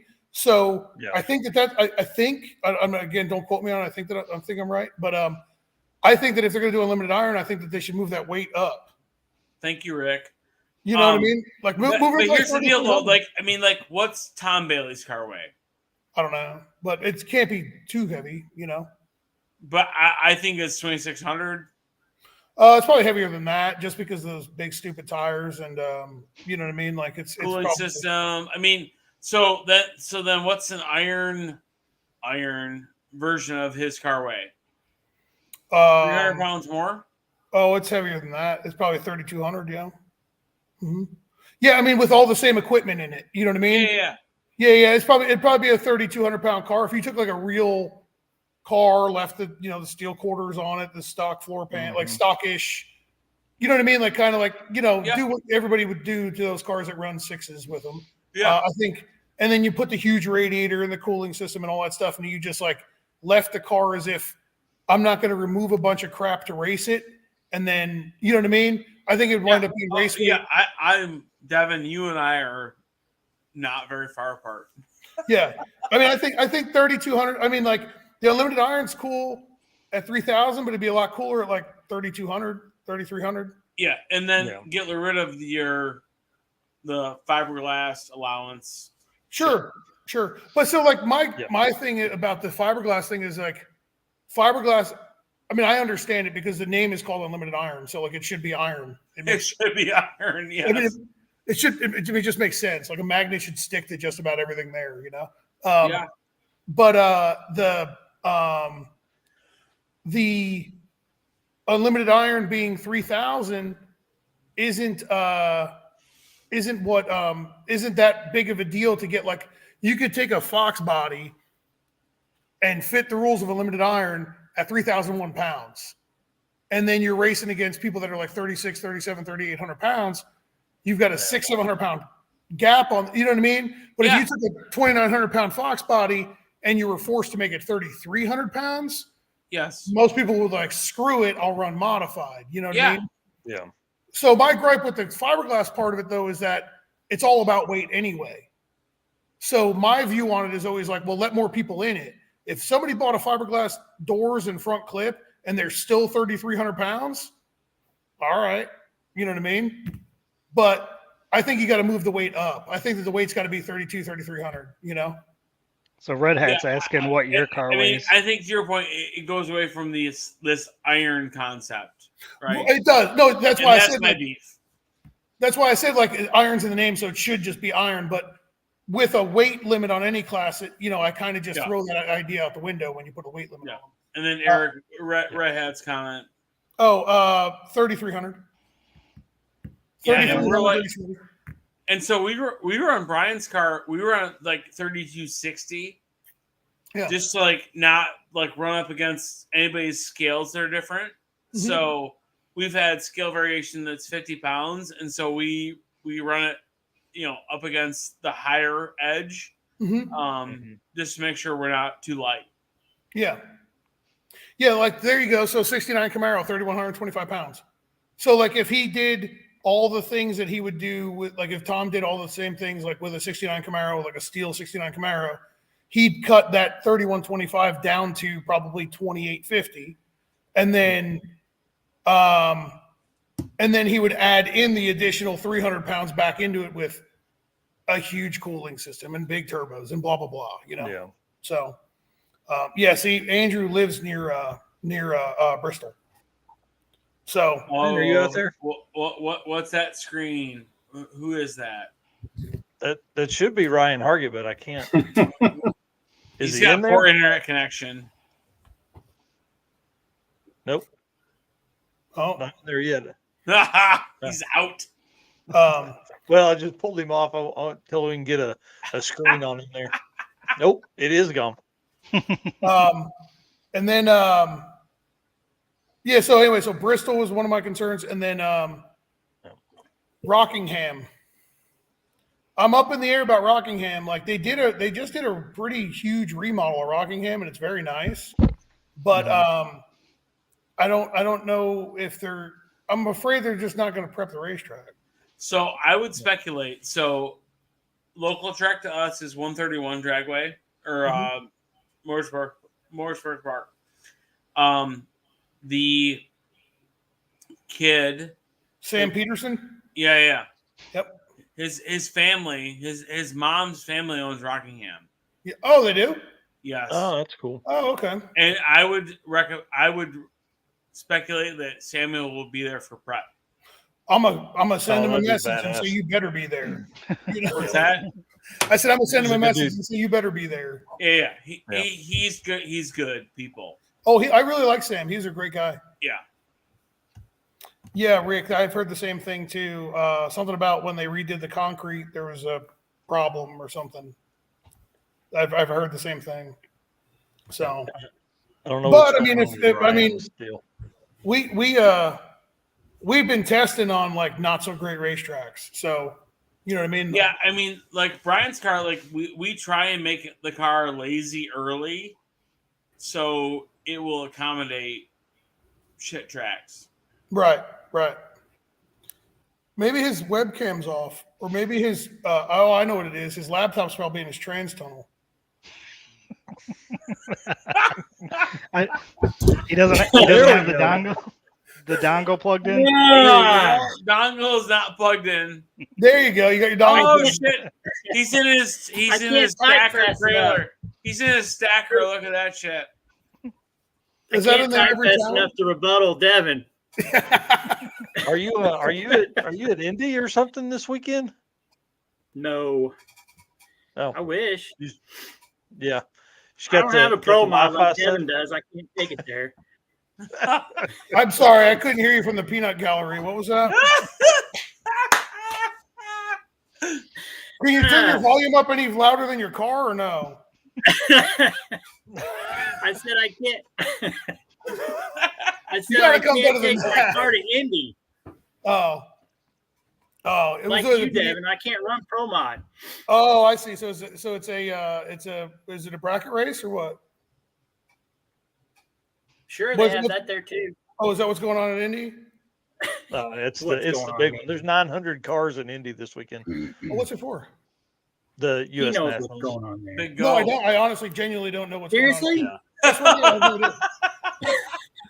There's a shootout at Shadyside. There's a race in there's Yellow Bullet Nationals, and I have no idea what's going on in Indy.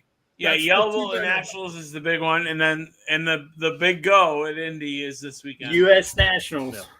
Oh, okay. Yeah, I legit had no idea. I'm remote tuning a car up at Yellow Bullet Nationals, and probably going to go run a shootout at Shadyside. That's the two that I knew of. Yeah. So yeah, Yellow Bullet. I'm excited to see that. I got to meet Keith Haney last week or week before that in St. Louis, and he's taking his car up there. So I heard he looks up to you. Yeah, he does. He does. He looks up to everybody. Yeah, exactly. That's terrible. All 4'8" of them. He's going to come on here and get pissed off. You know what I mean? Look, I just come on here because I want to talk about one-piece front ends and tunnels. All right. Oh shit. Oh shit. I got some commentary about that. Where's that ladle? Where's the ladle at? We'll stir this pot up. Boy. So Ryan, I agree. Well, first off, do you realize that when I posted that picture of my tunnel, you realize what I was doing, right? Oh, I know. Yeah. Okay, so I was not in any way, shape, or form intending on entering. No. I had absolutely zero interest in that. I was just stirring the pot with you. Oh, exactly. Yeah. I was hoping I didn't piss like anybody off about it. Jay will tell you I'm good at that. I'm probably better. And I don't know if it's something that's to be proud of. You know what I mean? Yeah. The one-piece front end thing, though, man, I like Brett. Right, I like Brett a lot. Like I got along with him really good when we were in Florida. I've talked to him quite a bit, and I don't blame. We do not need to get Turk on here. Ain't nobody got time to deal with his smoky ass cigars and his. Oh, I cropped that video. His ultra cold Diet Coke cans. Yeah. But the one-piece front end thing, I can't blame Brett for trying that. Right? Absolutely, I don't blame him either. And I'm with him, and they ruled in his favor, so it is what it is. But I think that should have been a little bit more explicit. Yep. You know, it should have the writing on the writing and the rules probably should have been a little bit more explicit. You know, there's some rules though that are in the drag and drive stuff that just don't make any damn sense. You know. Well, and so that's what I was going to say. The struggle we're coming in this run right now is everybody's it's always been really laid back, and we're getting a lot more hardcore racers in, and it's guys like me and Devin. Yeah, we're running from, you're looking at a rule set that may have been set up nobody would ever have something like that in this class, and now we're seeing it. Hang on, oh shit! Guess what? If you're on an air dam in 850, I'm gonna call your ass out. Mm-hmm. Yeah. There are y'all's 70, car. There are 70 Malibus that have a 6-inch valence on them. Guess what? That shit did not come on your 70 Malibu. I'm calling you out. It's just like any other rule, though, Jay. I agree with you 100%. And I'm the dick because I called you out. Same here. I've had that same thing happen. Yep. Yeah. 100%. And I don't care who you are. And guess what? Brian, he cares even less. Yeah. So my view on it is if you're going to call somebody out on the rules, you got to stand on it. You know what I mean? Yeah. So I've called people out for their BS, and even when and this is going to sound ridiculous, but even when I'm well, maybe I was a little out of line, you ain't never going to hear that from me. You know what I mean? I'll be no, I'm owning that one. Screw you. I'm right. You're wrong. Doesn't matter. You know what I mean? That's just because if you're going to call somebody out on the rules, you just better be able to be willing to stand on them. You know, the thing I didn't like about the one thing I don't like, or I don't care, and we don't do it at our event, but the one thing I don't care for about the rules and how they're enforced in drag and drive is I don't like the whole you have to protest your fellow racer. Yeah, that's kind of crappy because it makes it really difficult. Well, and Nick Dodge's comment here, I think, kind of answers a little bit of that. Sorry.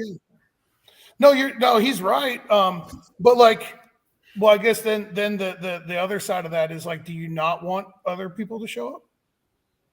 You know what I mean? Well, yeah, I think he's just talking about nitpick, and I think a lot of it, guys aren't used to doing that, and they would just go home and bitch about it. Now there's, some serious comment. I mean, there were 27 people or 17 people or some shit like that in street race, small block power adder class. For there's sure. a lot of people there. I'm with Jay. Don't let somebody cheat, but I'm with you. It may not should be on me to figure that out.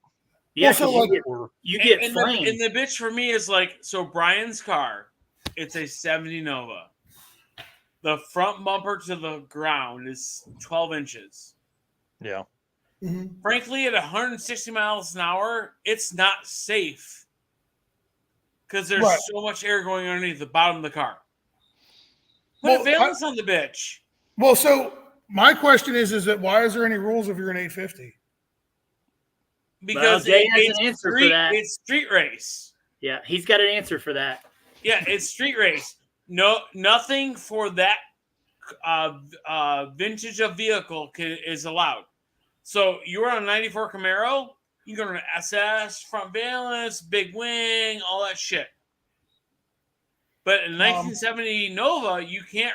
It had no wing as an option. It had no front valance as an option. Oh, so that class you're not allowed to like add any of that stuff? None. Okay, see, I don't know anything about it, so like don't look to me for like the voice of reason. No, I'm not. Like, I'm not here to rip on you, right? Oh, Like, no. I would to me, I would just be like, well, you're supposed to run 850. I don't give a shit what you have. You know what I mean? yes, but Like, but so like I mean like, and I'm just saying, like Dustin Trance, he has a better aero package than we do. I mean, like this is shit that's how it goes. But for us, it's a safety thing, Sure. right? But we also race against cars that are like, hey, the number 5th place guy has a big chin spoiler. Like, when are we going to call him out? Yeah, I mean, and that's what we end up. That's why. So I hung out with Keith Turk like day 4 last year of Drag Week, and he was like, day 4 is always the hardest because the guys that are wanting to move up may have seen a few things from other classmates, and they're like, hey. That guy's got that. That guy's got that. He's like, call that shit out on day 1. If it's a problem, call it out. Don't get to the end and win that way. Yeah. How come we started talking about rules when I come on here? Is what I want to know. Well, you are the whiniest dude we all know. I feel like because I love you, Ryan. Man, because you can see the stock tunnel that you're claiming you have hanging up on the wall back there. Look behind you, your right shoulder. I think is that a stock tunnel? Hey, hold on. I think I got some dongles over here in my trailer. I bet you need them. God dang, I'm carrying 2 spares. I don't want to hear it. Yeah. So Andrew Doppita here saying, the drag week, sick week rules are way overcomplicated. I think what's happened is they've grown. Like super street used to not be that fast, and then you went to super street, then you went to street race, and then now I think there's 18 classes or something like that for 2023's running in 2024. So. It's street race, small block power adder. Tunnel gate, Rick. Year 1, the guy went 19. He was the winner. Yeah. And now it's an 850 index class. Like, yeah. I mean, Robert's post, like, look at support vehicles. Like, I've turned my eye the other direction on sport vehicles. Dude, I've got don't get me started, Jay. Yeah, but here's the deal, and this is a beef I have. It doesn't screw with my class. Yeah. I told somebody at Sick Week, I'm not gonna say names, that that they were cheating, but that I didn't give a shit because they weren't in my class. Yeah. And I told them that if they were in my class, that I would encourage them to continue to cheat and do a lot better of a job cheating so that I can run you the fuck over. Those were my exact words right to their face. Well, Devin, here's the deal. I want to be the guy that is protested and challenged for cheating and all this other bullshit in my class. See, I want to be the guy that goes 850 something every fucking day. Sure. And that's like, I'm in number 1, protest my shit. Well, so we didn't want to deal with protests or anything. Like when we moved up to unlimited, I was like, well, you can't protest this, can you? You know what I mean? Like you can't, like, what are you going to do? You just throw us out at this point? You know what I mean? Like you just say you can't be here, go home. I'm like, okay, well then at least we won that, The first person to ever get thrown out of Unlimited for not doing anything wrong. That's great, Like I'm looking for something. And like I talked to Keith Turk about it on day one. I said, or like before day one started, I said, we're in modified, but I want to move to Unlimited. And he's like, well, you have to go to the slowest class that, you fit in or whatever, right? Like I think that isn't that the rule? Yep. That's very much a drag week rule based on land speed's hierarchy. Yes. Yeah, I've never heard that anywhere else. Yeah, see, it's strange to me, but in a way it kind of makes sense because you don't want like 10-second cars going into Unlimited because of car count. True. Yeah. Well, I'm going to go to this class because there's one person in it, and I could beat them. I'm going to win a trophy. Right. That's what I'm saying. Like I get why, but no Air Jackson. Bullshit. All those motherfuckers. Yeah, suck it. Okay. Devin's went from a pro. He's went from a pro mod to an IndyCar now. Yeah, you're damn right. Okay, I don't even care. And then tomorrow I'm going to pick up a new nitrogen tank. I'm picking up a new nitrogen tank, and when y'all are pumping jacks, I'm just going to go, and I'm going to go suck it. You know why I put air jacks on the car? You want to know? What do you got to jack your car up for? Lazy as fuck. No, you know why I put air jacks on the car? So that you could slide up underneath of it easier and see the tunnel. That's it. That's the whole reason. You know what I mean? We put that titanium cap over top of a stock tunnel because it's visually titanium. Yeah. Jesus Cristo. It doesn't matter. The car's still 3,300 pounds. You know what I mean? That's light. That's light. For what? A Fox body? Light. Yeah, I don't know. What is your weight? Mine's 3,500 pounds. What do you weigh? 220. See? That's not that far off. That car's a hell of a lot newer, too. This is a raggedy Fox body. Yeah, this is a raggedy Fox body. If you close the door the wrong way, something's falling off of it. Oh, I've heard it all now. You don't believe me? Do you know what's in my mini trailer? 3 sets of spare glass for the side mirrors. 3 sets. Door latches. Because the damn glass slips off the mirrors. It happens quite often. Hey, it's not my fault. Before 2011, Ford couldn't build a Mustang. Oh, it's not my fault. After 2011, they couldn't figure out how to build a decent motor. Oh, hey, hold on. Big block Chevy. Big block Chevy. No, I'm a small block Ford guy, but I'm an old. I bet his don't have a stock crankshaft. But you're not. You're a big block Chevy guy. Well, I'm still at heart. I'm still a small block Ford guy. I was pushed into a BBC by terrible friends. You know what I mean? Ask him if he's got a $300 stock crank in that thing. Oh, I don't think they put $300 stock cranks in billet blocks. That's what I'm saying. I hope they don't. No, the one I just finished up is nice. It's a nice car. I don't like them Coyote motors or the mod motors because they don't fit in the damn car worth of shit. They're big. Yep. That is an issue. This is a 03 Cobra, and I had to pull valve covers off of it yesterday afternoon because it got one of those. Well, that's something you don't have to do, though. Well, I had to in this scenario, and let me tell you, and I told the customer, I was like, "Hey, there's 2 bolts that ain't going back in. This is between you and God. You're putting them back in because it took me an hour to get them out, and I ain't putting them back in. I don't give a shit. Like it'll seal up. You know what I mean? It don't need them. You know what I mean? It's only 1 per cylinder per head. It's fine. You got like 48 bolts anyway. You know, more chains than brains. Oh, yep, more chains than brains. Okay, I measured. Listen to this. I measured my 800-inch motor against that Coyote, and there's not much difference in size. Oh, I guarantee it. No kidding.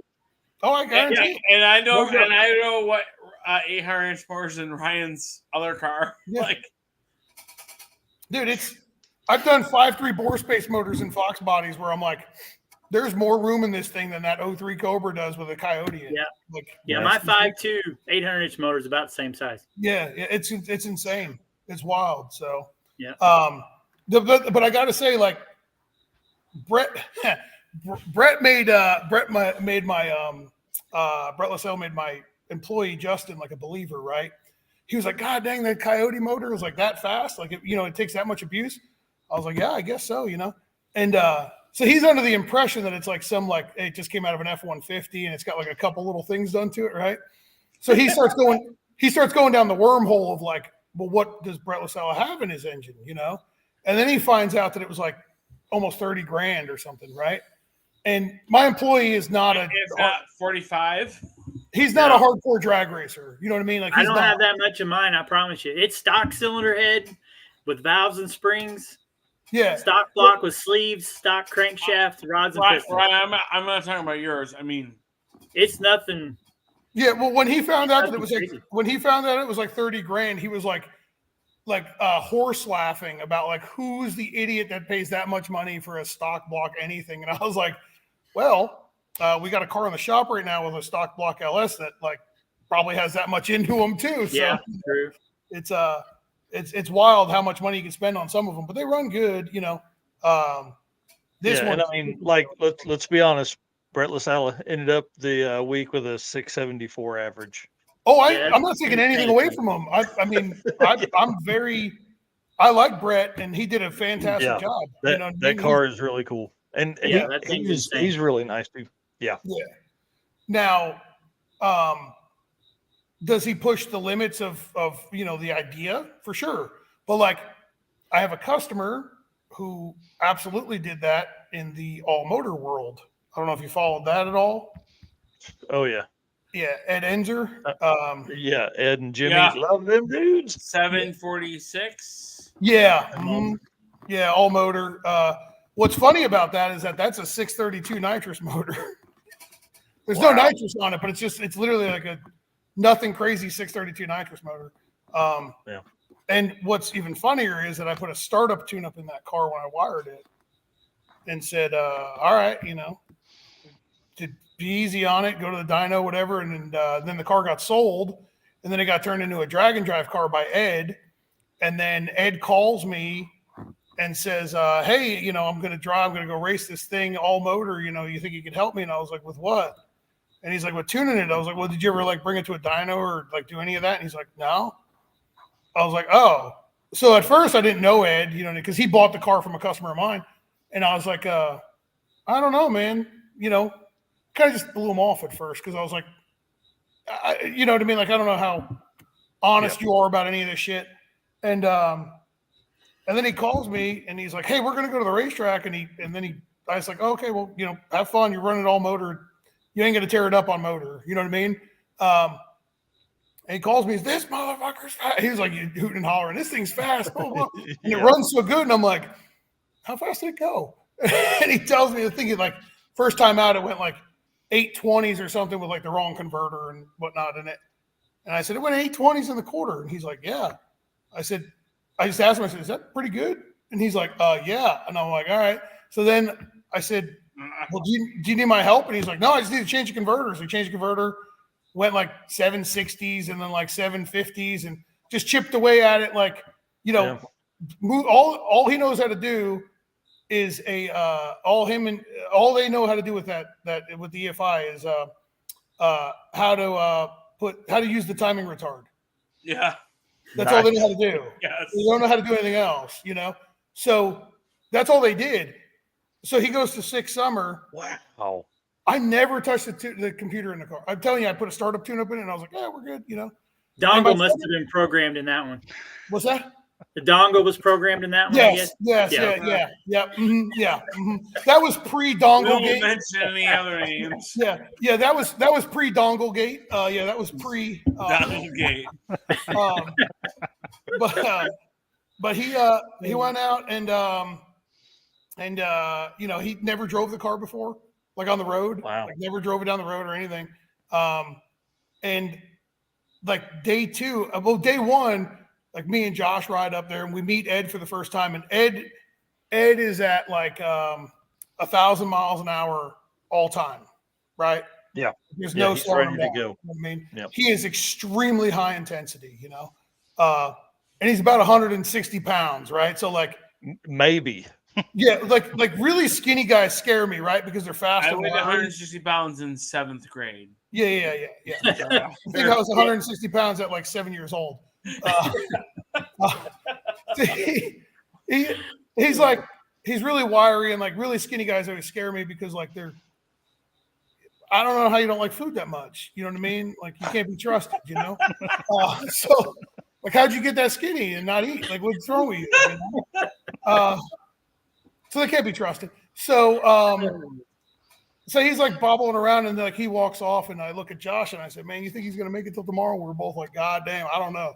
And before we left, I said, man, I think he is going to make it. I think he's going to make it a whole week. And he said, and Josh asked me, he goes, why? I said, because he's insane. And he said, what do you mean? I said, he's absolutely insane. There's no way he won't make it. And we see him the next day, and we pull in, and we were like, oh, hell yeah, he made it. Like I was so amped to see him. And like I saw him run day 0 and day 1, and it was fast. And so we see him day 2, and I said, how you doing? He's like, man, we didn't go over 42 miles an hour. Yes. Pulled over every like 27 miles and this and that. I said, how does it run? He's like, great. And I said, you haven't had anybody else tune this thing? And he's like, no. And I'm like, God dang, we got lucky, didn't we? Like for a startup tune. I literally oh, you son of a bitch. I see you did. Let me figure out how to do that. Let me figure out how to do that. I don't know how, but I mean, if I figure it out, you know. But yeah, it was pretty impressive how well he did. So, and he crushed the record. I mean, crushed it. Yeah, like 778, I think was the old setup, and now it's like 740s. Yeah. He's as far as I know, I was just talking to him the other day. I went over some logs of his other car.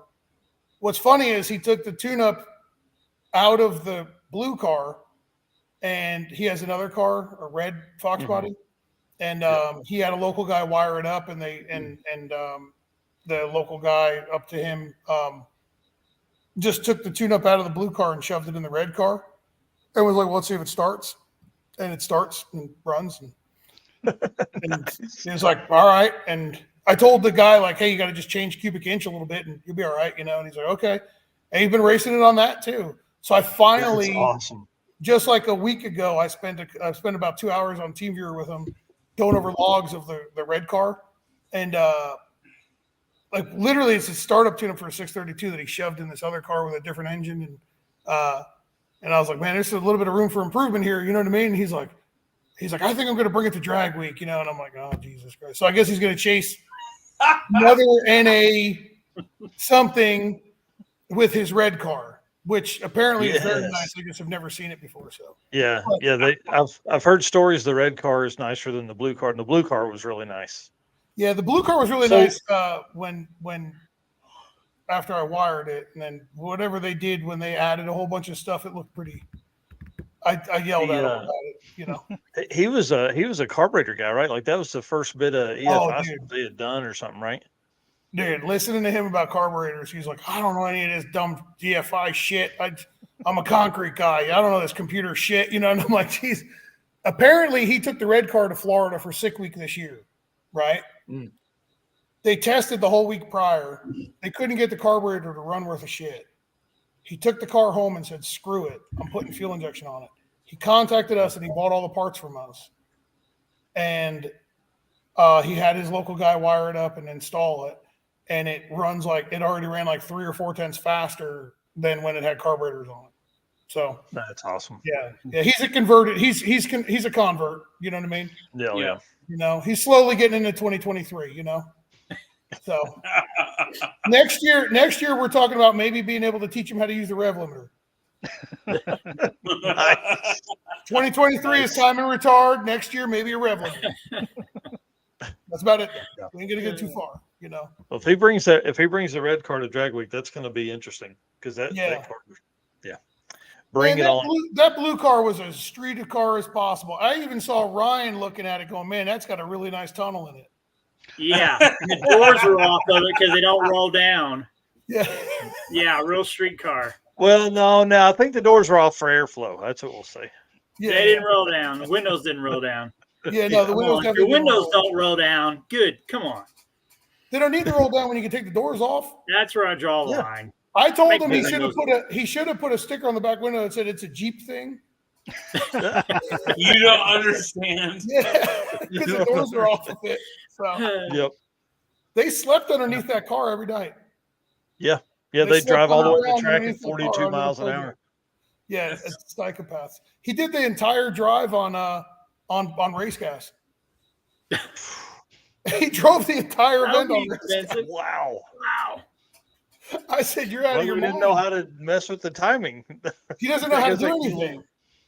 He don't know how to do anything on the computer. So like he's just like, I don't know. We'll just put race gas in the whole time. So, okay. So With a street car, you shouldn't have to do anything with a computer between racing and driving. you don't do anything? Nope. Really? Do you ever even bring do you bring your laptop? Yeah, but I don't need it. Oh, you shouldn't even bring it. If you I want can to use prove your the point, screen. I you can wanna use the prove- screen for that. if you want to, no, you don't even need a screen. What do you need a screen for? All you need is an all pressure warning light. The only thing I use my laptop for is power management during the week. That's it. You shouldn't be doing that. It's a street car. That's the only Man, thing. like, Well, why do does you that even mean have you're that? not turning it up enough at the track, or you're running the street with a bunch? I don't know. I heard you. I saw that you were No putting need it together to. in your car Why do you have to change the tune for the street? because it's different fuel. I thought We you may don't. change the That's tune what for flex the, fuel sensor for is the for. track. You ever use flex fuel sensor with pump gas and methanol? No, I have methanol in mine. It's just in a separate tank. Right. So, you So- just spray methanol? No. That's This two is- fuel this systems on it. So it converts over from E85 to methanol? Or pump gas to methanol. Yeah. Either You one. change plugs? Yes, I do that. Okay, Sometimes. Depends on how I'm feeling that day. Depends on how many runs I'm waiting for Jay to finish up making and Brian. Yeah, well, good luck. Yeah. Well, listen. At about 7, you need to start trying to get your car ready. Yeah, Time out. yeah. Yeah, you better just get to the racetrack like at 11 o'clock at night, you know? Yeah. Is, Hey, uh, here's- Went 2 and done Yeah. every day at Midwest Track. And Oh, then miss 2 and out 3, like 2 and 3. $1,000 bonus by like what? Yeah. 02?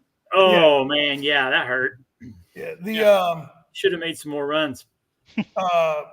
for drag week, Darlington. We may enough to take care of it for you, but For any info out there looking for drag week, Darlington will be really good. Darlington will be a really good racetrack to be on.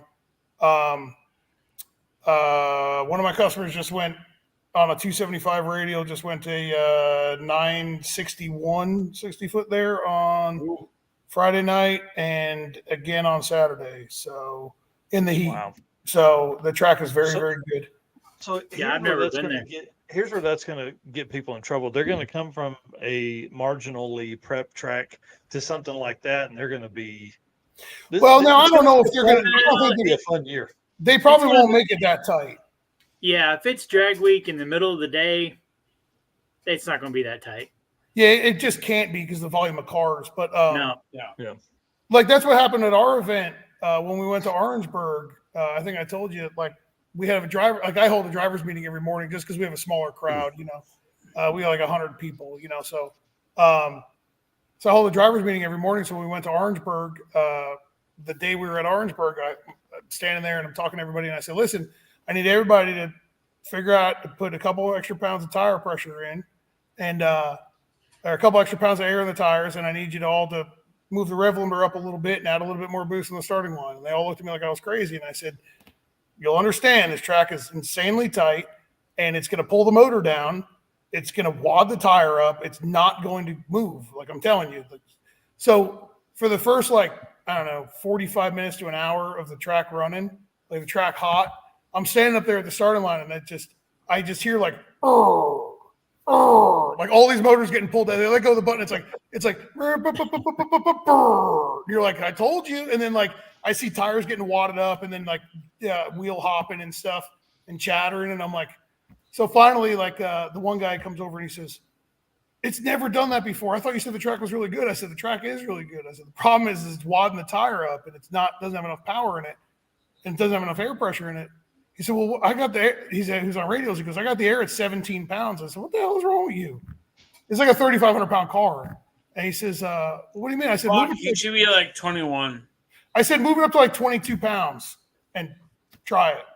And he did, and that was a really bad thing because when he moved up to 22 pounds, he added a bunch of power, and the car just went whoop and climbed the ring gear. And he ain't never had a car wheelie before on him, so that's party. But it was interesting to see the guys that do nothing but drag and drive get on a racetrack that was like insanely tight. Yeah.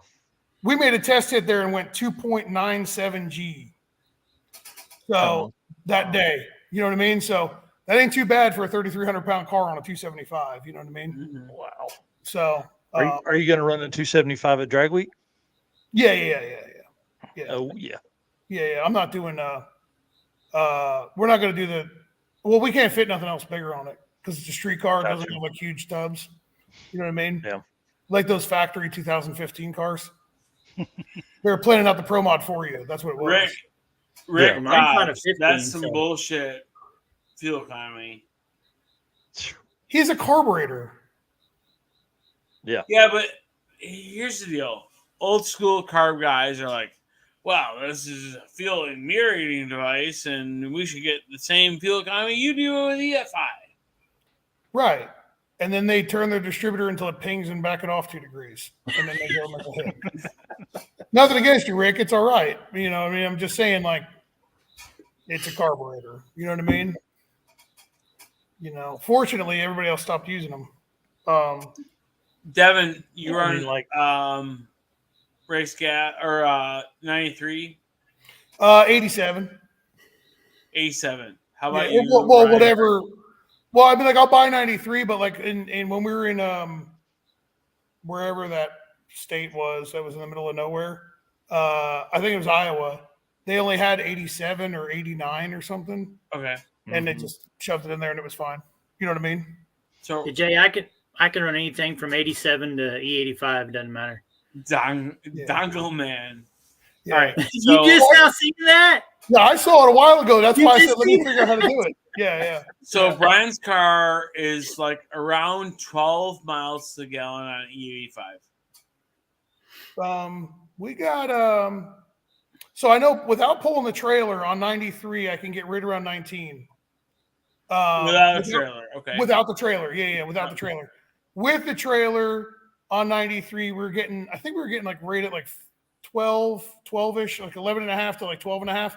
But we got better fuel economy in Florida because there wasn't nearly as the roads just weren't as shitty. You know what I mean? Yeah. My car's got a solid throttle rod on it. Have you ever driven a car with a solid throttle rod? Like your race car. Yeah. Ryan, your race car's probably got one, right? My race car does. My street car has a cable. Mm-hmm. Brian's car has a cable. Yeah. So with a solid throttle rod, if you hit a bump, it's like yep. Like when you're driving, it feels like you're in a rhythm section of like riding a dirt bike. You know what I mean? Because your foot's just doing this. Your foot, like the whole time, just going like, and it's sometimes it happens on the track too. When you, let's say you have to board a run. Oh yeah, it'll do that to you. Yeah, or if you're like just driving through the pits and like there's a spot and it just starts getting a little bouncy, it's like you're like, what the hell? And it's like I know if I pull out of my driveway and make a right, I have to like put it to the floor for about 80 foot, and then let off the throttle for about 100 foot because there's like a section of the road that's just rhythm section, and it looks like a Bronco going down the road because you're like in the car like just doing this. It's insane. But I think that killed our fuel economy, honestly, in Iowa or Illinois because the road was so damn bad and your foot's just bouncing so much. You know what I mean? So it's hitting. I don't have overdrive, so mine's not upgraded. Yeah. I don't bigger tires on it. Yeah, I don't trust them. What size tire do you run on it? 30. I ended up getting a 31 on it. Really? Yeah, barely. Before I cut the quarters, before I cut the quarters, we had a 29 and a half on it. Now that I'm looking at it, I feel like I could probably fit a 31. But it's got a 31 truck tire on it, but it's tight, and there had to be some cutting and beating to get it on there. But right. Some 31 1050s, like all the 1994 Jeep Wranglers that are out there. Pretty much what it is, yeah. To answer Red Hat Scotty, Devin likes E85, but hates that it's cat piss. It smells like cat piss. Yeah. Yeah, it smells like cat piss, so I hate it. Mm-hmm. Yeah. Yeah. Says We it's a are good a fuel. 29-inch tire, What's that? and then we take a spacer out. So, Do you guys Say have it again. overdrive, Jay? no, No. Okay, glide 1-to-1. that's what I thought. Yeah. But like Brian's car at 72-ish mile an hour is 3,000 RPM. That's about what mine is. Yeah. I mean, it's 2980, but See, I don't have all those push rods in there, so I can just turn it as high as I want down the highway. It doesn't hurt. It doesn't matter. Doesn't Well, you care. mentioned more chains and brains. All those cams. You know better than that, but you know better than that. But with an aggressive camshaft, you know it likes a little bit more RPM than low RPM. So True. you know, True. Yeah. no. Well, both of us are like, let's spin the shit out of it. Well, you have a hydraulic Yep. roller, so like you don't even count, and you have cam followers who also don't even count. You know what I mean? In the man's world of solid Oh, roller, here we go. Oh, fuck. Good Lord. In the pro mod world, just say it. Say it right. So, in the world of the LGBTQ parade queens that we have here with us today, of hydraulic rollers and chains and cam followers and whatnot, Oh my they God. don't have things like valve train concerns, right? No, because they're street cars, not pro mods. Hey, see? Capizzi's been 419 into the 8th with a hydraulic roller. So. I know in a race car. I know in a race car. Oh. But we knock on wood, we ain't had any problems out of the big block. I didn't have any problems out of the small block until I brought it back to a shop to have them freshen it up. But I mean, that was it. That was the only problem I had out of that thing. The big block's been great though. I have no complaints about it. So the only complaint I do have one complaint: the friggin' rear main seal. Yeah, that's my complaint. Rear main seal, it leaks. I hate it. So it's been out 4 times. So to fix it. Yeah. So Not leaking Here's a between good the question. cap and the block, is it? what's that? Not leaking between the cap and the block, is it? No. It's coming from the 2 halves, like where they, you know what I mean? The first 2 of them that were leaking was because of the Vitan seal, you know, like one of the good, like the supposed good Vitan seals. But we don't run a vacuum pump on it or anything, and it pressurizes the crankcase when it's got a bunch of boost in it. So then we put the cheap, like $9 rear main seal on it, and it sealed it up. So Let's talk about that. How much crankcase pressure do you see in your car, Devin? 1.5 psi, somewhere about there. Yeah, about 1.5. And a lot of it depends. Honestly, a lot of it depends on how lean or rich I run it. Yes, Jay. 4/10. 4/10. Yep.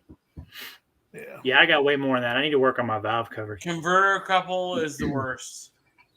yeah. Like 1.3 seconds into the run, it spikes. I shouldn't say spikes. Peaks and then it tapers off. Yeah. Yeah, What do mine you use for breathers on the Coyote?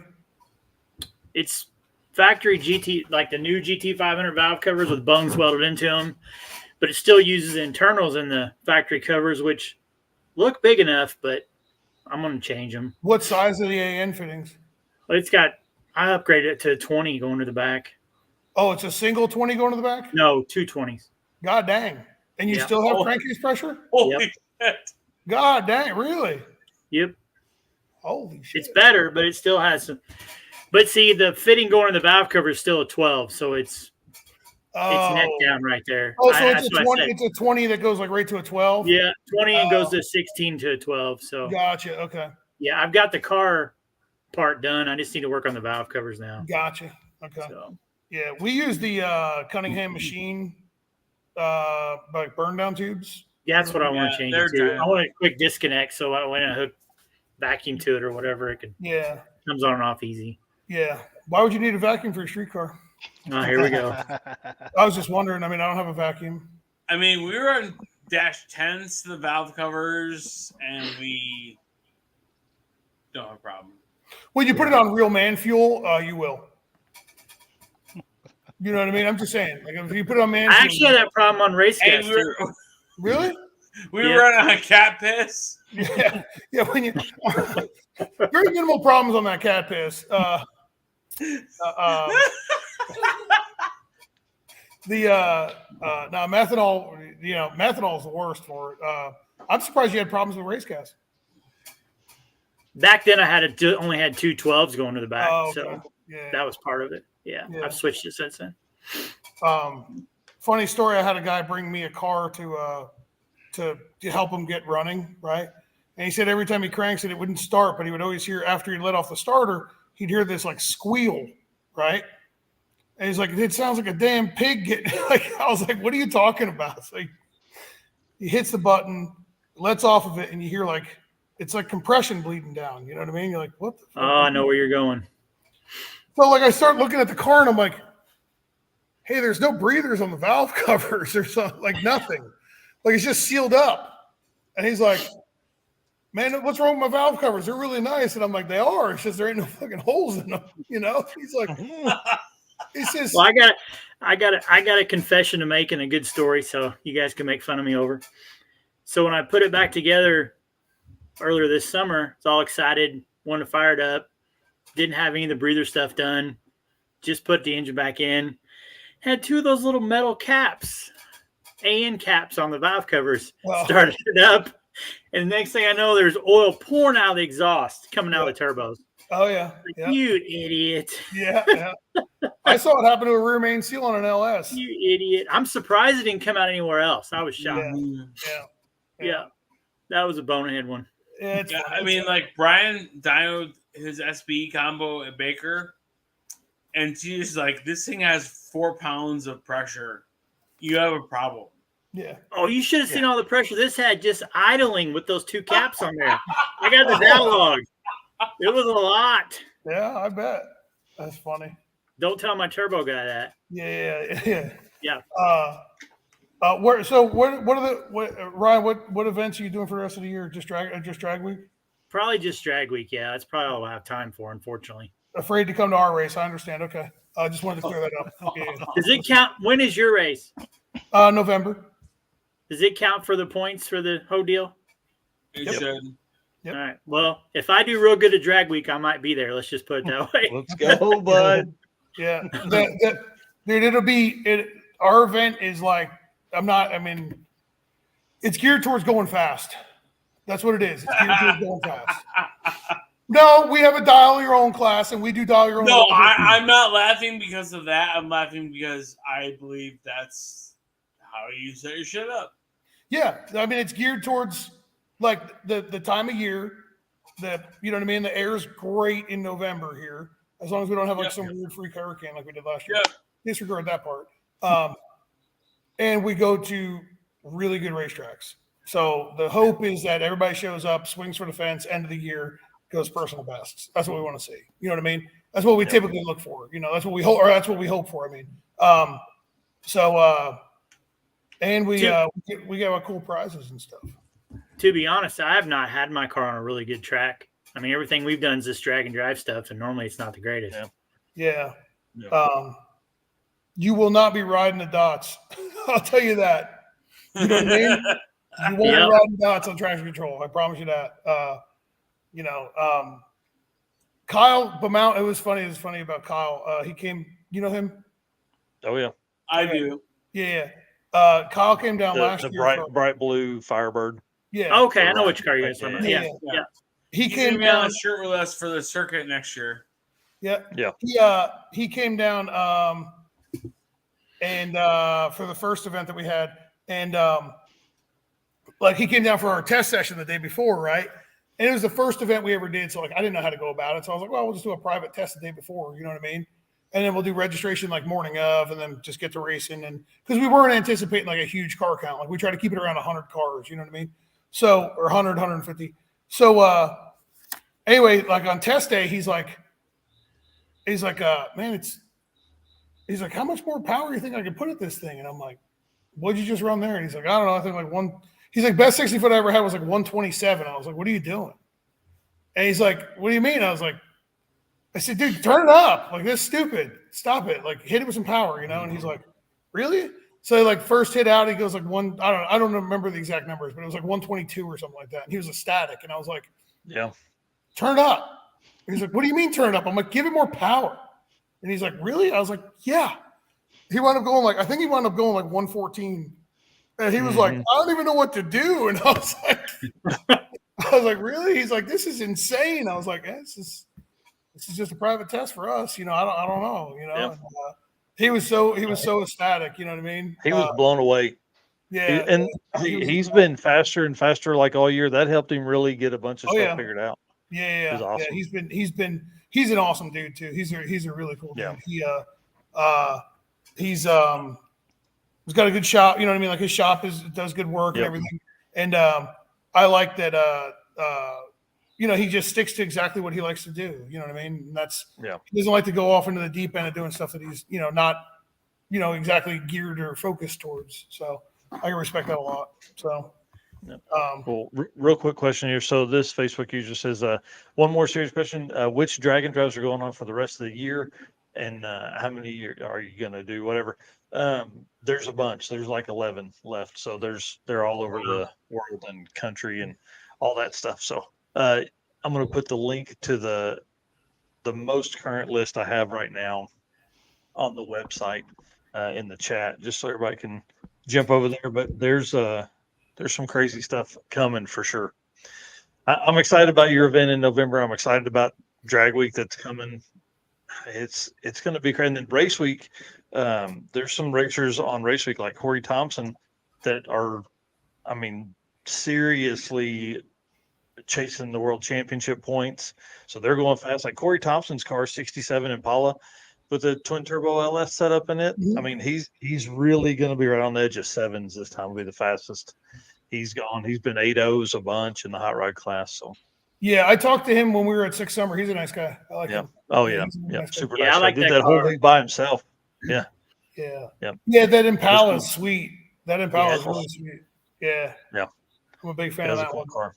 So you think Yeah. Drag Week's going to have as good a turnout as normal with all these other races going on all year? Oh yeah, it's the OG. I think for folks that are wanting to do drag and drive, I think Drag Week is the one. I think they're, you know, it's still easy enough to get in. Like this year, it took, you know, almost an hour to sell out, and so people had plenty of time to get in if they wanted to get in. Plus, I mean, there's been several people break throughout the year that are Drag Week is going to be their redemption. So I hope they do. Yeah, and it's a good part of the country. I've never really driven in any part of that country, so I'm excited about that. And I think it's the same for a lot of people. I think Drag and Drive's allowed a lot of folks to check mark off tracks on their list. You know, hey, I'm going to go here because I agree big time. Yeah, I've never been to. I don't think I've ever been to any of those tracks. Believe it or not. Yeah, really. All the racing we've done, yeah. Yeah, Brian's been to one of them. Dude, so Carolina, I can tell you about all of them. And guess what? Devin will tell us all about all of them. Well, then fuck it. I don't have to tell you shit. no, tell Carolina's us. Tell us, Devin. Come on He's now. like, delete Jay. I'll tell the rest. Yeah. Don't get your dongle on the wad and tell us about the track. No. Carolina's really cool. Carolina's a really cool place. You do a burnout up the hill, which is pretty cool. Carolina is a fast racetrack. I mean, really good radial track. But again, it's drag week, so who knows, right? Yeah. Hopefully that lady's there selling the woo-woo juice. They sell this shit. I don't know what it is, but it's like a drink or whatever, like lemonade or some shit. But like you literally can eat it. There's like just so much sugar in it. They call it woo-woo juice. It's freaking delicious though when it's like hot out. Is there alcohol in it? I'm sure if you ask the right person, they'll give you plenty of alcohol to put in it. You know what I mean? I don't know. I've never seen Carolina the way I think we're going to fix and to see Carolina. I'm used to Carolina on a Thursday night where there's like $100,000 changing hands on grudge races. You know what I mean? And like, That's what I'm used to seeing. So I don't know what it's going to be like, for this, but good staff. It's not a huge racetrack like Darlington's a big facility, but like Carolina's not a huge facility. So like you guys are probably going to show up to Carolina and be like, God dang, really? But it's actually it's a nice place. It's a good place with good people that own it. Good people. Actually, the guy who owns it's a customer of mine. So so we're a little biased. You know what I mean? But he does a good job. He takes care of the place, and he actually just bought it last year. But it's a good racetrack, good equipment. Fire's always there, fire safety, and they're always on point, so no concerns there. Darlington, top-notch facility. Jeff Miles, the guy who owns the place, will go 110% all the time, and hopefully he's got the margarita machine running in the bottom of the tower. So the Darlington's a cool spot. He'll have good food vendors there, I'm sure. And their concession stand's not bad either. Bathrooms suck. I can tell you that. The bathrooms suck at Darlington. Jay will need all that because I'll be gone already by then. He'll be around there for 5 or 6 runs. So yeah, there's no showers at Darlington, Jay. So you're probably going to be screwed there. Sorry, Eric. They're probably going to shut the lights off on you too. Chasing at 8.500.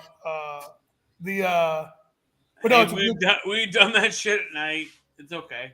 Yeah. No, so huge shutdown at Darlington. The shutdown is long at Carolina, but or long enough, I should say, but it's a little sketchy. I don't know. We'll just leave it at that. Bristol is gonna suck. Simple as that. It'll be the nicest looking place. You know what I mean? It'll be the place.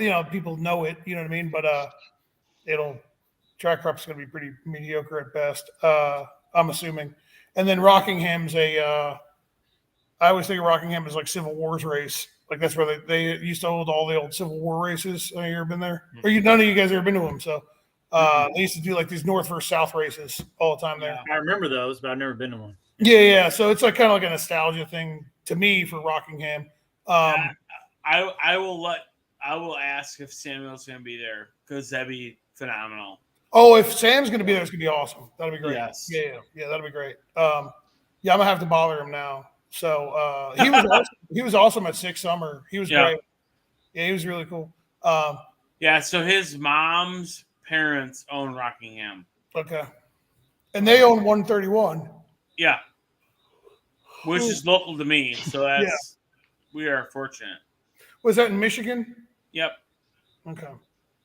I get that's an hour from me. It's 40 minutes from Baker Engineering. I mean, that's home track for a lot of us. I got you. That's cool. Ryan, where are you at? Very southern tip of Indiana. What does that butt up against? Oh, Kentucky. Okay. Oh. Is anybody going to LS Fest next weekend? No. I have to go. No, he's a Ford guy. Like shit. Well, hold on. We got an LS over here too now. Easy. Oh, that's right. I got to go and pick up a car. Brent's car, right? Yep. Yeah. I got to pick up a customer's car. So our issue is proximity to drag week. Yeah. It's just too close for us to go compete and worry about being on the car. And Mike, you said something that you're probably going to live to regret. You said that you're really looking forward to driving around down here. I was going to ask you that, Devin. I was going to say I'm looking forward to going to tracks I've never been. Okay, that's fine. Yeah, I always want to add the tracks, but I have heard the roads are going to be, and the drivers are going to be pretty iffy. But shit, I'm used to that after like the whole thing with Six Summer and all that. What about Midwest Drags where we were at? Oh, dude, I can't. You know why I didn't do Midwest Drags? Because you got to be high on crack to think that you're going to get me to drive through freaking Jersey, Philly, DC. Oh, there was Baltimore. Oh, Devin, there was many times I was driving. I was like, "Oh, please don't break down. Please don't break down. Not here. Well, not Bill here." was a bitch. Yeah, I grew up there. I lived in PA, but I used to work in DC. I worked in Baltimore. I worked all over in those places for extended periods of time. And you can't. Those roads sucked. Yeah, Yeah, the they're roads are bad, but they're bad for a reason because it's overpopulated and it snows, right? So they have a reason, Yeah. like it's legitimate, right? Yeah. Sick summer, the whole time up there, every state up there, I think they pour the concrete road 5 feet at a time, the sideways. Instead of pouring it the long way, right, in like 5-foot strips, they're That's like, accurate. no, we're gonna do like 17 passes, 5, and the whole time. we got a bunch of that around here. Yep. Yeah. South Carolina, and they've gotten in trouble for this like a couple times. Like whoever's in charge of taking state money and deciding like what they're going to do with the roads, they hire their friends to do it, right? And like they're not good at it. Like they hire their friends that aren't good. You know what I mean? Like if you got that one friend who's been like in and out of jail a lot and like does crack, but like he just lies to you and says like, "Oh, I'm trying to straighten up my Pour life." some, Like, "I'll give you an pour opportunity." some asphalt. Yeah. Stayed at a Holiday Inn last night. Or, Right. I'm gonna take care of you, man. I'll help you out. I'm I'll a give you this opportunity. professional. That's what they've been doing for years. You know what I mean? They've just been giving that crackhead a couple dollars to fix the roads for a long time. So the roads are bad. But what's worse than the roads here in South Carolina is that I'm an offensive driver, right? And I'd be willing to bet that most of you guys are too. What I mean by that is like if you have to like get over a lane, you'll go, oh, I'll just speed up, go in front of this guy so I don't have to worry about, you know what I mean? Like you go speed up and then get over, right? These people will be just driving along and everything's fine. And then they'll be like, oh, you know what? I have to make a right. And they just go. And it doesn't matter who's to the right of you because that's your problem. Because their turn signal was on or it wasn't. Or you ever been around somebody who drives a BMW all the time? Yep. Yeah. Turn signals don't work. Imagine South Carolina full of people that think they drive BMWs, but they have like Accords. Nice. Right? It's sheer pandemonium. Stop in the middle of the road, no problem. Doing it right now. If you get pulled over down here, or if you see people like be this is something to be conscious of.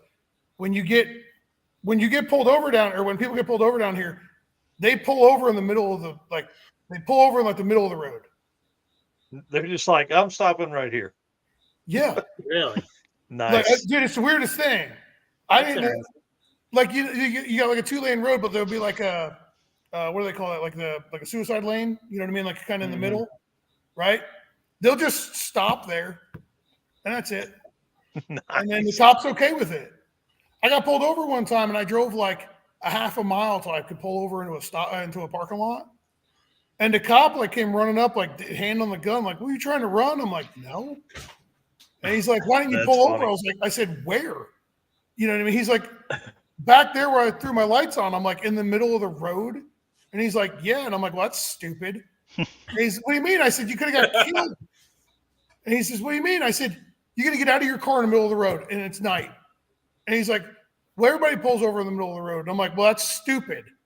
So I just pulled into a parking lot so that we could talk about it, and nobody's at risk of getting hit. And he didn't understand it. So, but the good news is that everybody down here will love you because everybody loves cars down here. Like the police, Nice. like they're all cool about it. Like everybody's cool as shit about it. That's good. Any mountains or anything we're going to go through over there? You don't really go through mountains to get to Bristol. You kind of do, but not really. Once you like Bristol will be the only thing that'll be like kind of like hilly. Everything else will be flat, you know, pretty flat, pretty normal. I hope that they got somebody who's from around here to do the route because I'm concerned with the drive from Bristol to Carolina because it's already a long drive. But if they take us down Route 85, we're all screwed. So we're all screwed. I'm telling you, you're going to sit in traffic for 4 or 5 hours. Oh, wow. Oh, For no reason. There will not be a reason as to why you stopped. It's just that you stopped. You know, somebody hit the brakes hard and it just goes backwards from there. Yeah. Well, at least we'll be all around our race car friends and everybody will be sitting there. Oh, it's miserable. So Like sick week. yeah, There was a lot of that at Midwest Drags, too. It's like, why are we stopping? And then take off. And like, there's nothing. Right, there's nothing there. Yeah, nothing at all. Yeah. The entire state of South Carolina still has road construction going on. The whole state. Nice. So pretty much every road is under construction, or at least some portion. Right at home. Yeah, at least some portion of the road. But the the Carolina to Darlington's an easy drive. Darlington to Rockingham's an easy drive. Well, they won't make it easy, but it's easy. Isn't Darlington to Rockingham like 80 miles or something like that? Yeah, I don't know what they're going to do. So I'm sure we'll be out and about. Yeah, I don't know what they're going to do to make you because there's like nothing. Yeah. You know what I mean? Like there's nowhere to go. There's nothing there's no real, unless they're just like go the complete opposite direction for 50 miles and then turn around. Turn around and They've drive done back. that before. They may do it. Yeah. I don't know. They've done that before. Or maybe they've kind of come to maybe I'm wrong, but I'm under the impression that we do not need to be doing 1,500-mile drives or 1,000. Like if you're doing 600, 700, 800 mile, Jesus, it's enough. You know what I mean? Yeah, but drag week has always been 1,000 miles plus. Yep. Yeah. I don't care. I'm just saying, like, it's just kind of like, get over it, you know? Yeah, I'm like, no. Yep. it's the granddaddy of them all. Yeah. Yeah. Yeah. It needs to be 1,000 miles plus. Yeah, it needs to be. Why? It's part of it. Yes, It's always been. Always been, and that's proves more that you got a streetcar. Well, so the extra 200 miles over 800 does? Maybe. I guess. I mean, shit. It probably it takes a bunch of folks out. It would be interesting to start tracking that, but I don't need to add something else to my list. How many miles of the trip do people make? You know, fuck, man. Yeah, you get enough of that. Yeah. Yeah, I'm so far behind on stats list right now. It's going to take me a week to catch up.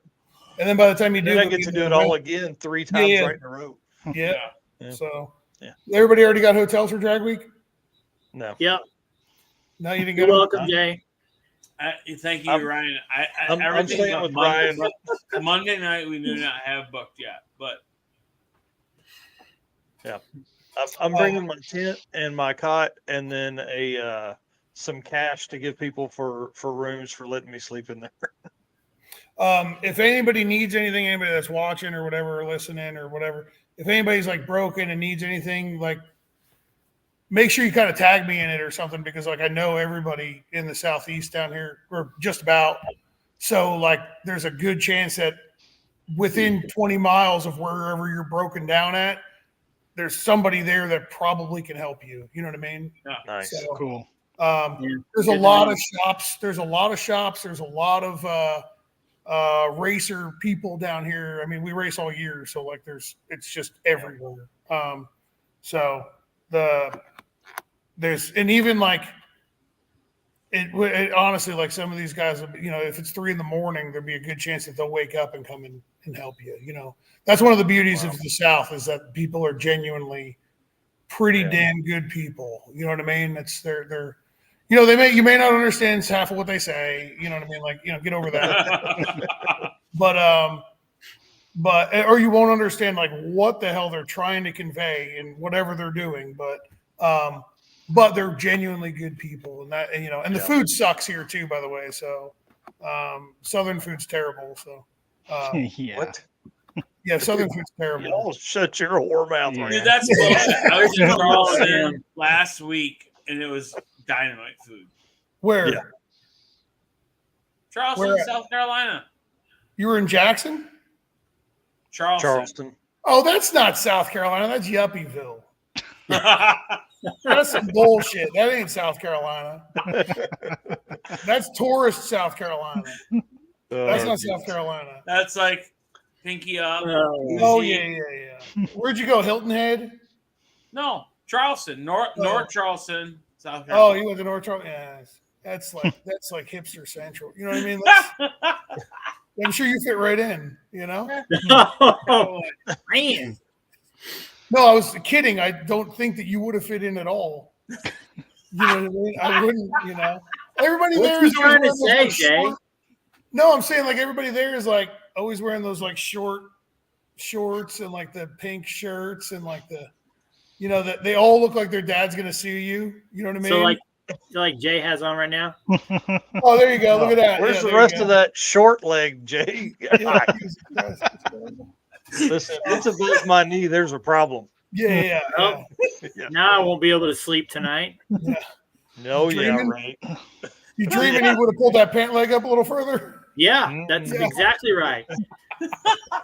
Yep. Well, hey, Jay, so I want to wrap this about 4 hours here. So we'll cap it here.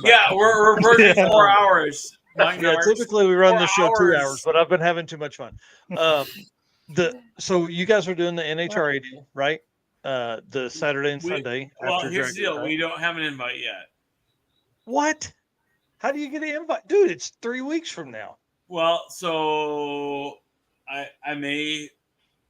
Don't throw anybody under the bus, but Here's the deal: 30 expressions of interest. yeah, They're going to invite 10 cars. Wow. There was a email on Friday that said we will let you know early next week. okay. Well, it's Wednesday, so that's middle of next Are week. they going to give you a list so I can know it? And will you tell me that, please? I will let you know if we are in. Who's What are you doing this? talking about? Is this an NHRA thing or is this like a sick week slash? And it's No, NHRA 860 index racing. Yeah. Gotcha. Where's that at? ZMAX. Oh, God. Yeah. So they'll The wrap weekend up on, after drag weekends. Okay, so I mean, at least it's on your way home, you know? Yes. Yeah. Yeah. So it extends my trip 2 days, but I think I'm going to hang out and do that as well. Yeah. So there was a call out for street race cars, 2 months ago, Mike. Yep. And then 2 days ago, I guess it's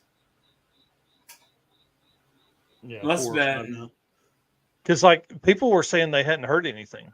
Yeah, me, and they're like, I'm like, dude, I within don't the know. last week, Brian got an email that said That's awesome. we had 30 expressions of interest. We're gonna narrow it down to 8 to 10 cars, and we'll let you know after the weekend. So here it is, approaching Thursday now or Wednesday. Yeah. And we'll see. Yeah.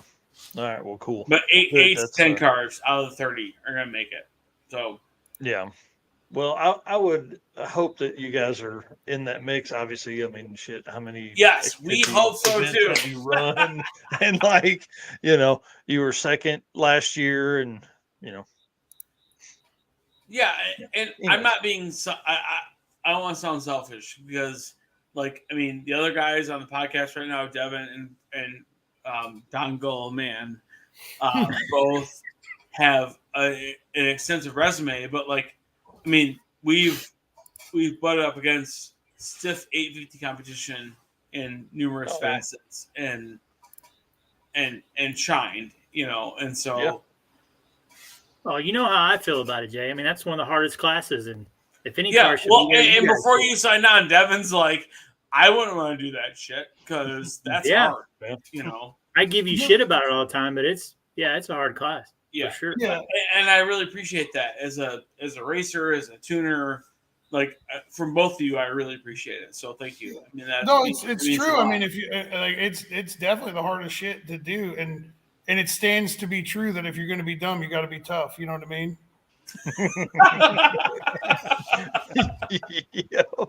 You know what I'm saying? Yeah. I'm with Mike though. You guys deserve to be there at that deal in that class. Yeah. I mean, No, and so I hope so. I mean, I hope Brian gets an email that says, yeah. welcome and congratulations and whatever, and so we'll just have to see what happens. So are they running that during an NHRA Top Fuel event? Yeah. Oh, okay. Yeah, like that thing this weekend called the U.S. Nationals. That's a NHRA. Dude, I don't watch that shit. I don't. So Devin, here's He's the tuning deal. in for Yellow Bullet, man. That's it. I mean, I don't. Where I pay real attention to racing small tire happens. stuff. I don't. Devin. I mean, I don't know anything about it. So Devin. So there's on Saturday that weekend after Drag Week at ZMAX. Yeah. They have 8 to 10 cars, and Yep. they're going to run 2 or 3 He knows qualifiers. about that class, Jack. I know that. Yeah. Yeah. I know. I All the understand. others. And then I just didn't know. I didn't know when they were doing it. Like I didn't know. If it was just like, so you then, know, but here's the deal, though: the top 2 qualifiers out of 3 qualifying sessions race heads up on Sunday for a wall. Oh, that's cool. Oh, that's really cool. Yeah. They should have taken the top 4 since it's 4 wide. Yes. Oh man, that'd have been fun. You know. That'd have been fun to watch. Yeah. Is that a 4 wide race? I mean, I ZMAX is a 4 would wide think track. it is. Yeah, I But- know. But I didn't know if all of them there were 4 wide with NHRA or not now. I mean, the emails have been it's been top 2.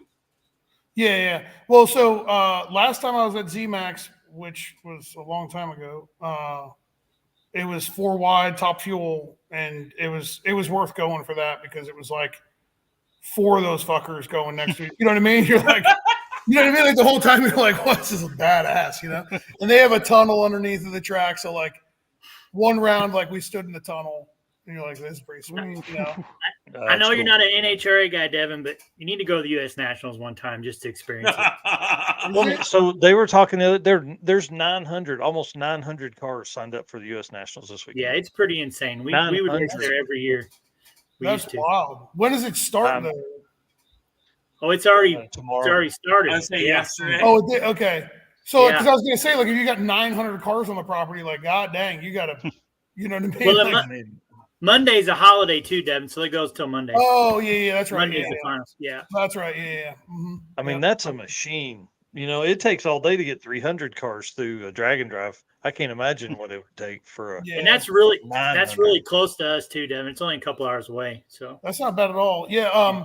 My one of my customers and he's become a friend, Alan Whitaker. He lives in Whiteville, Indiana.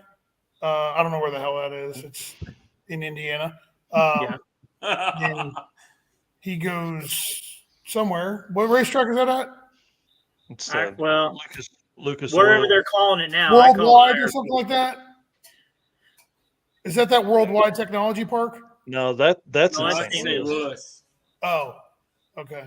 Yeah, see, geographically retarded over here. You know what I mean? Well, you're in the right region. Okay.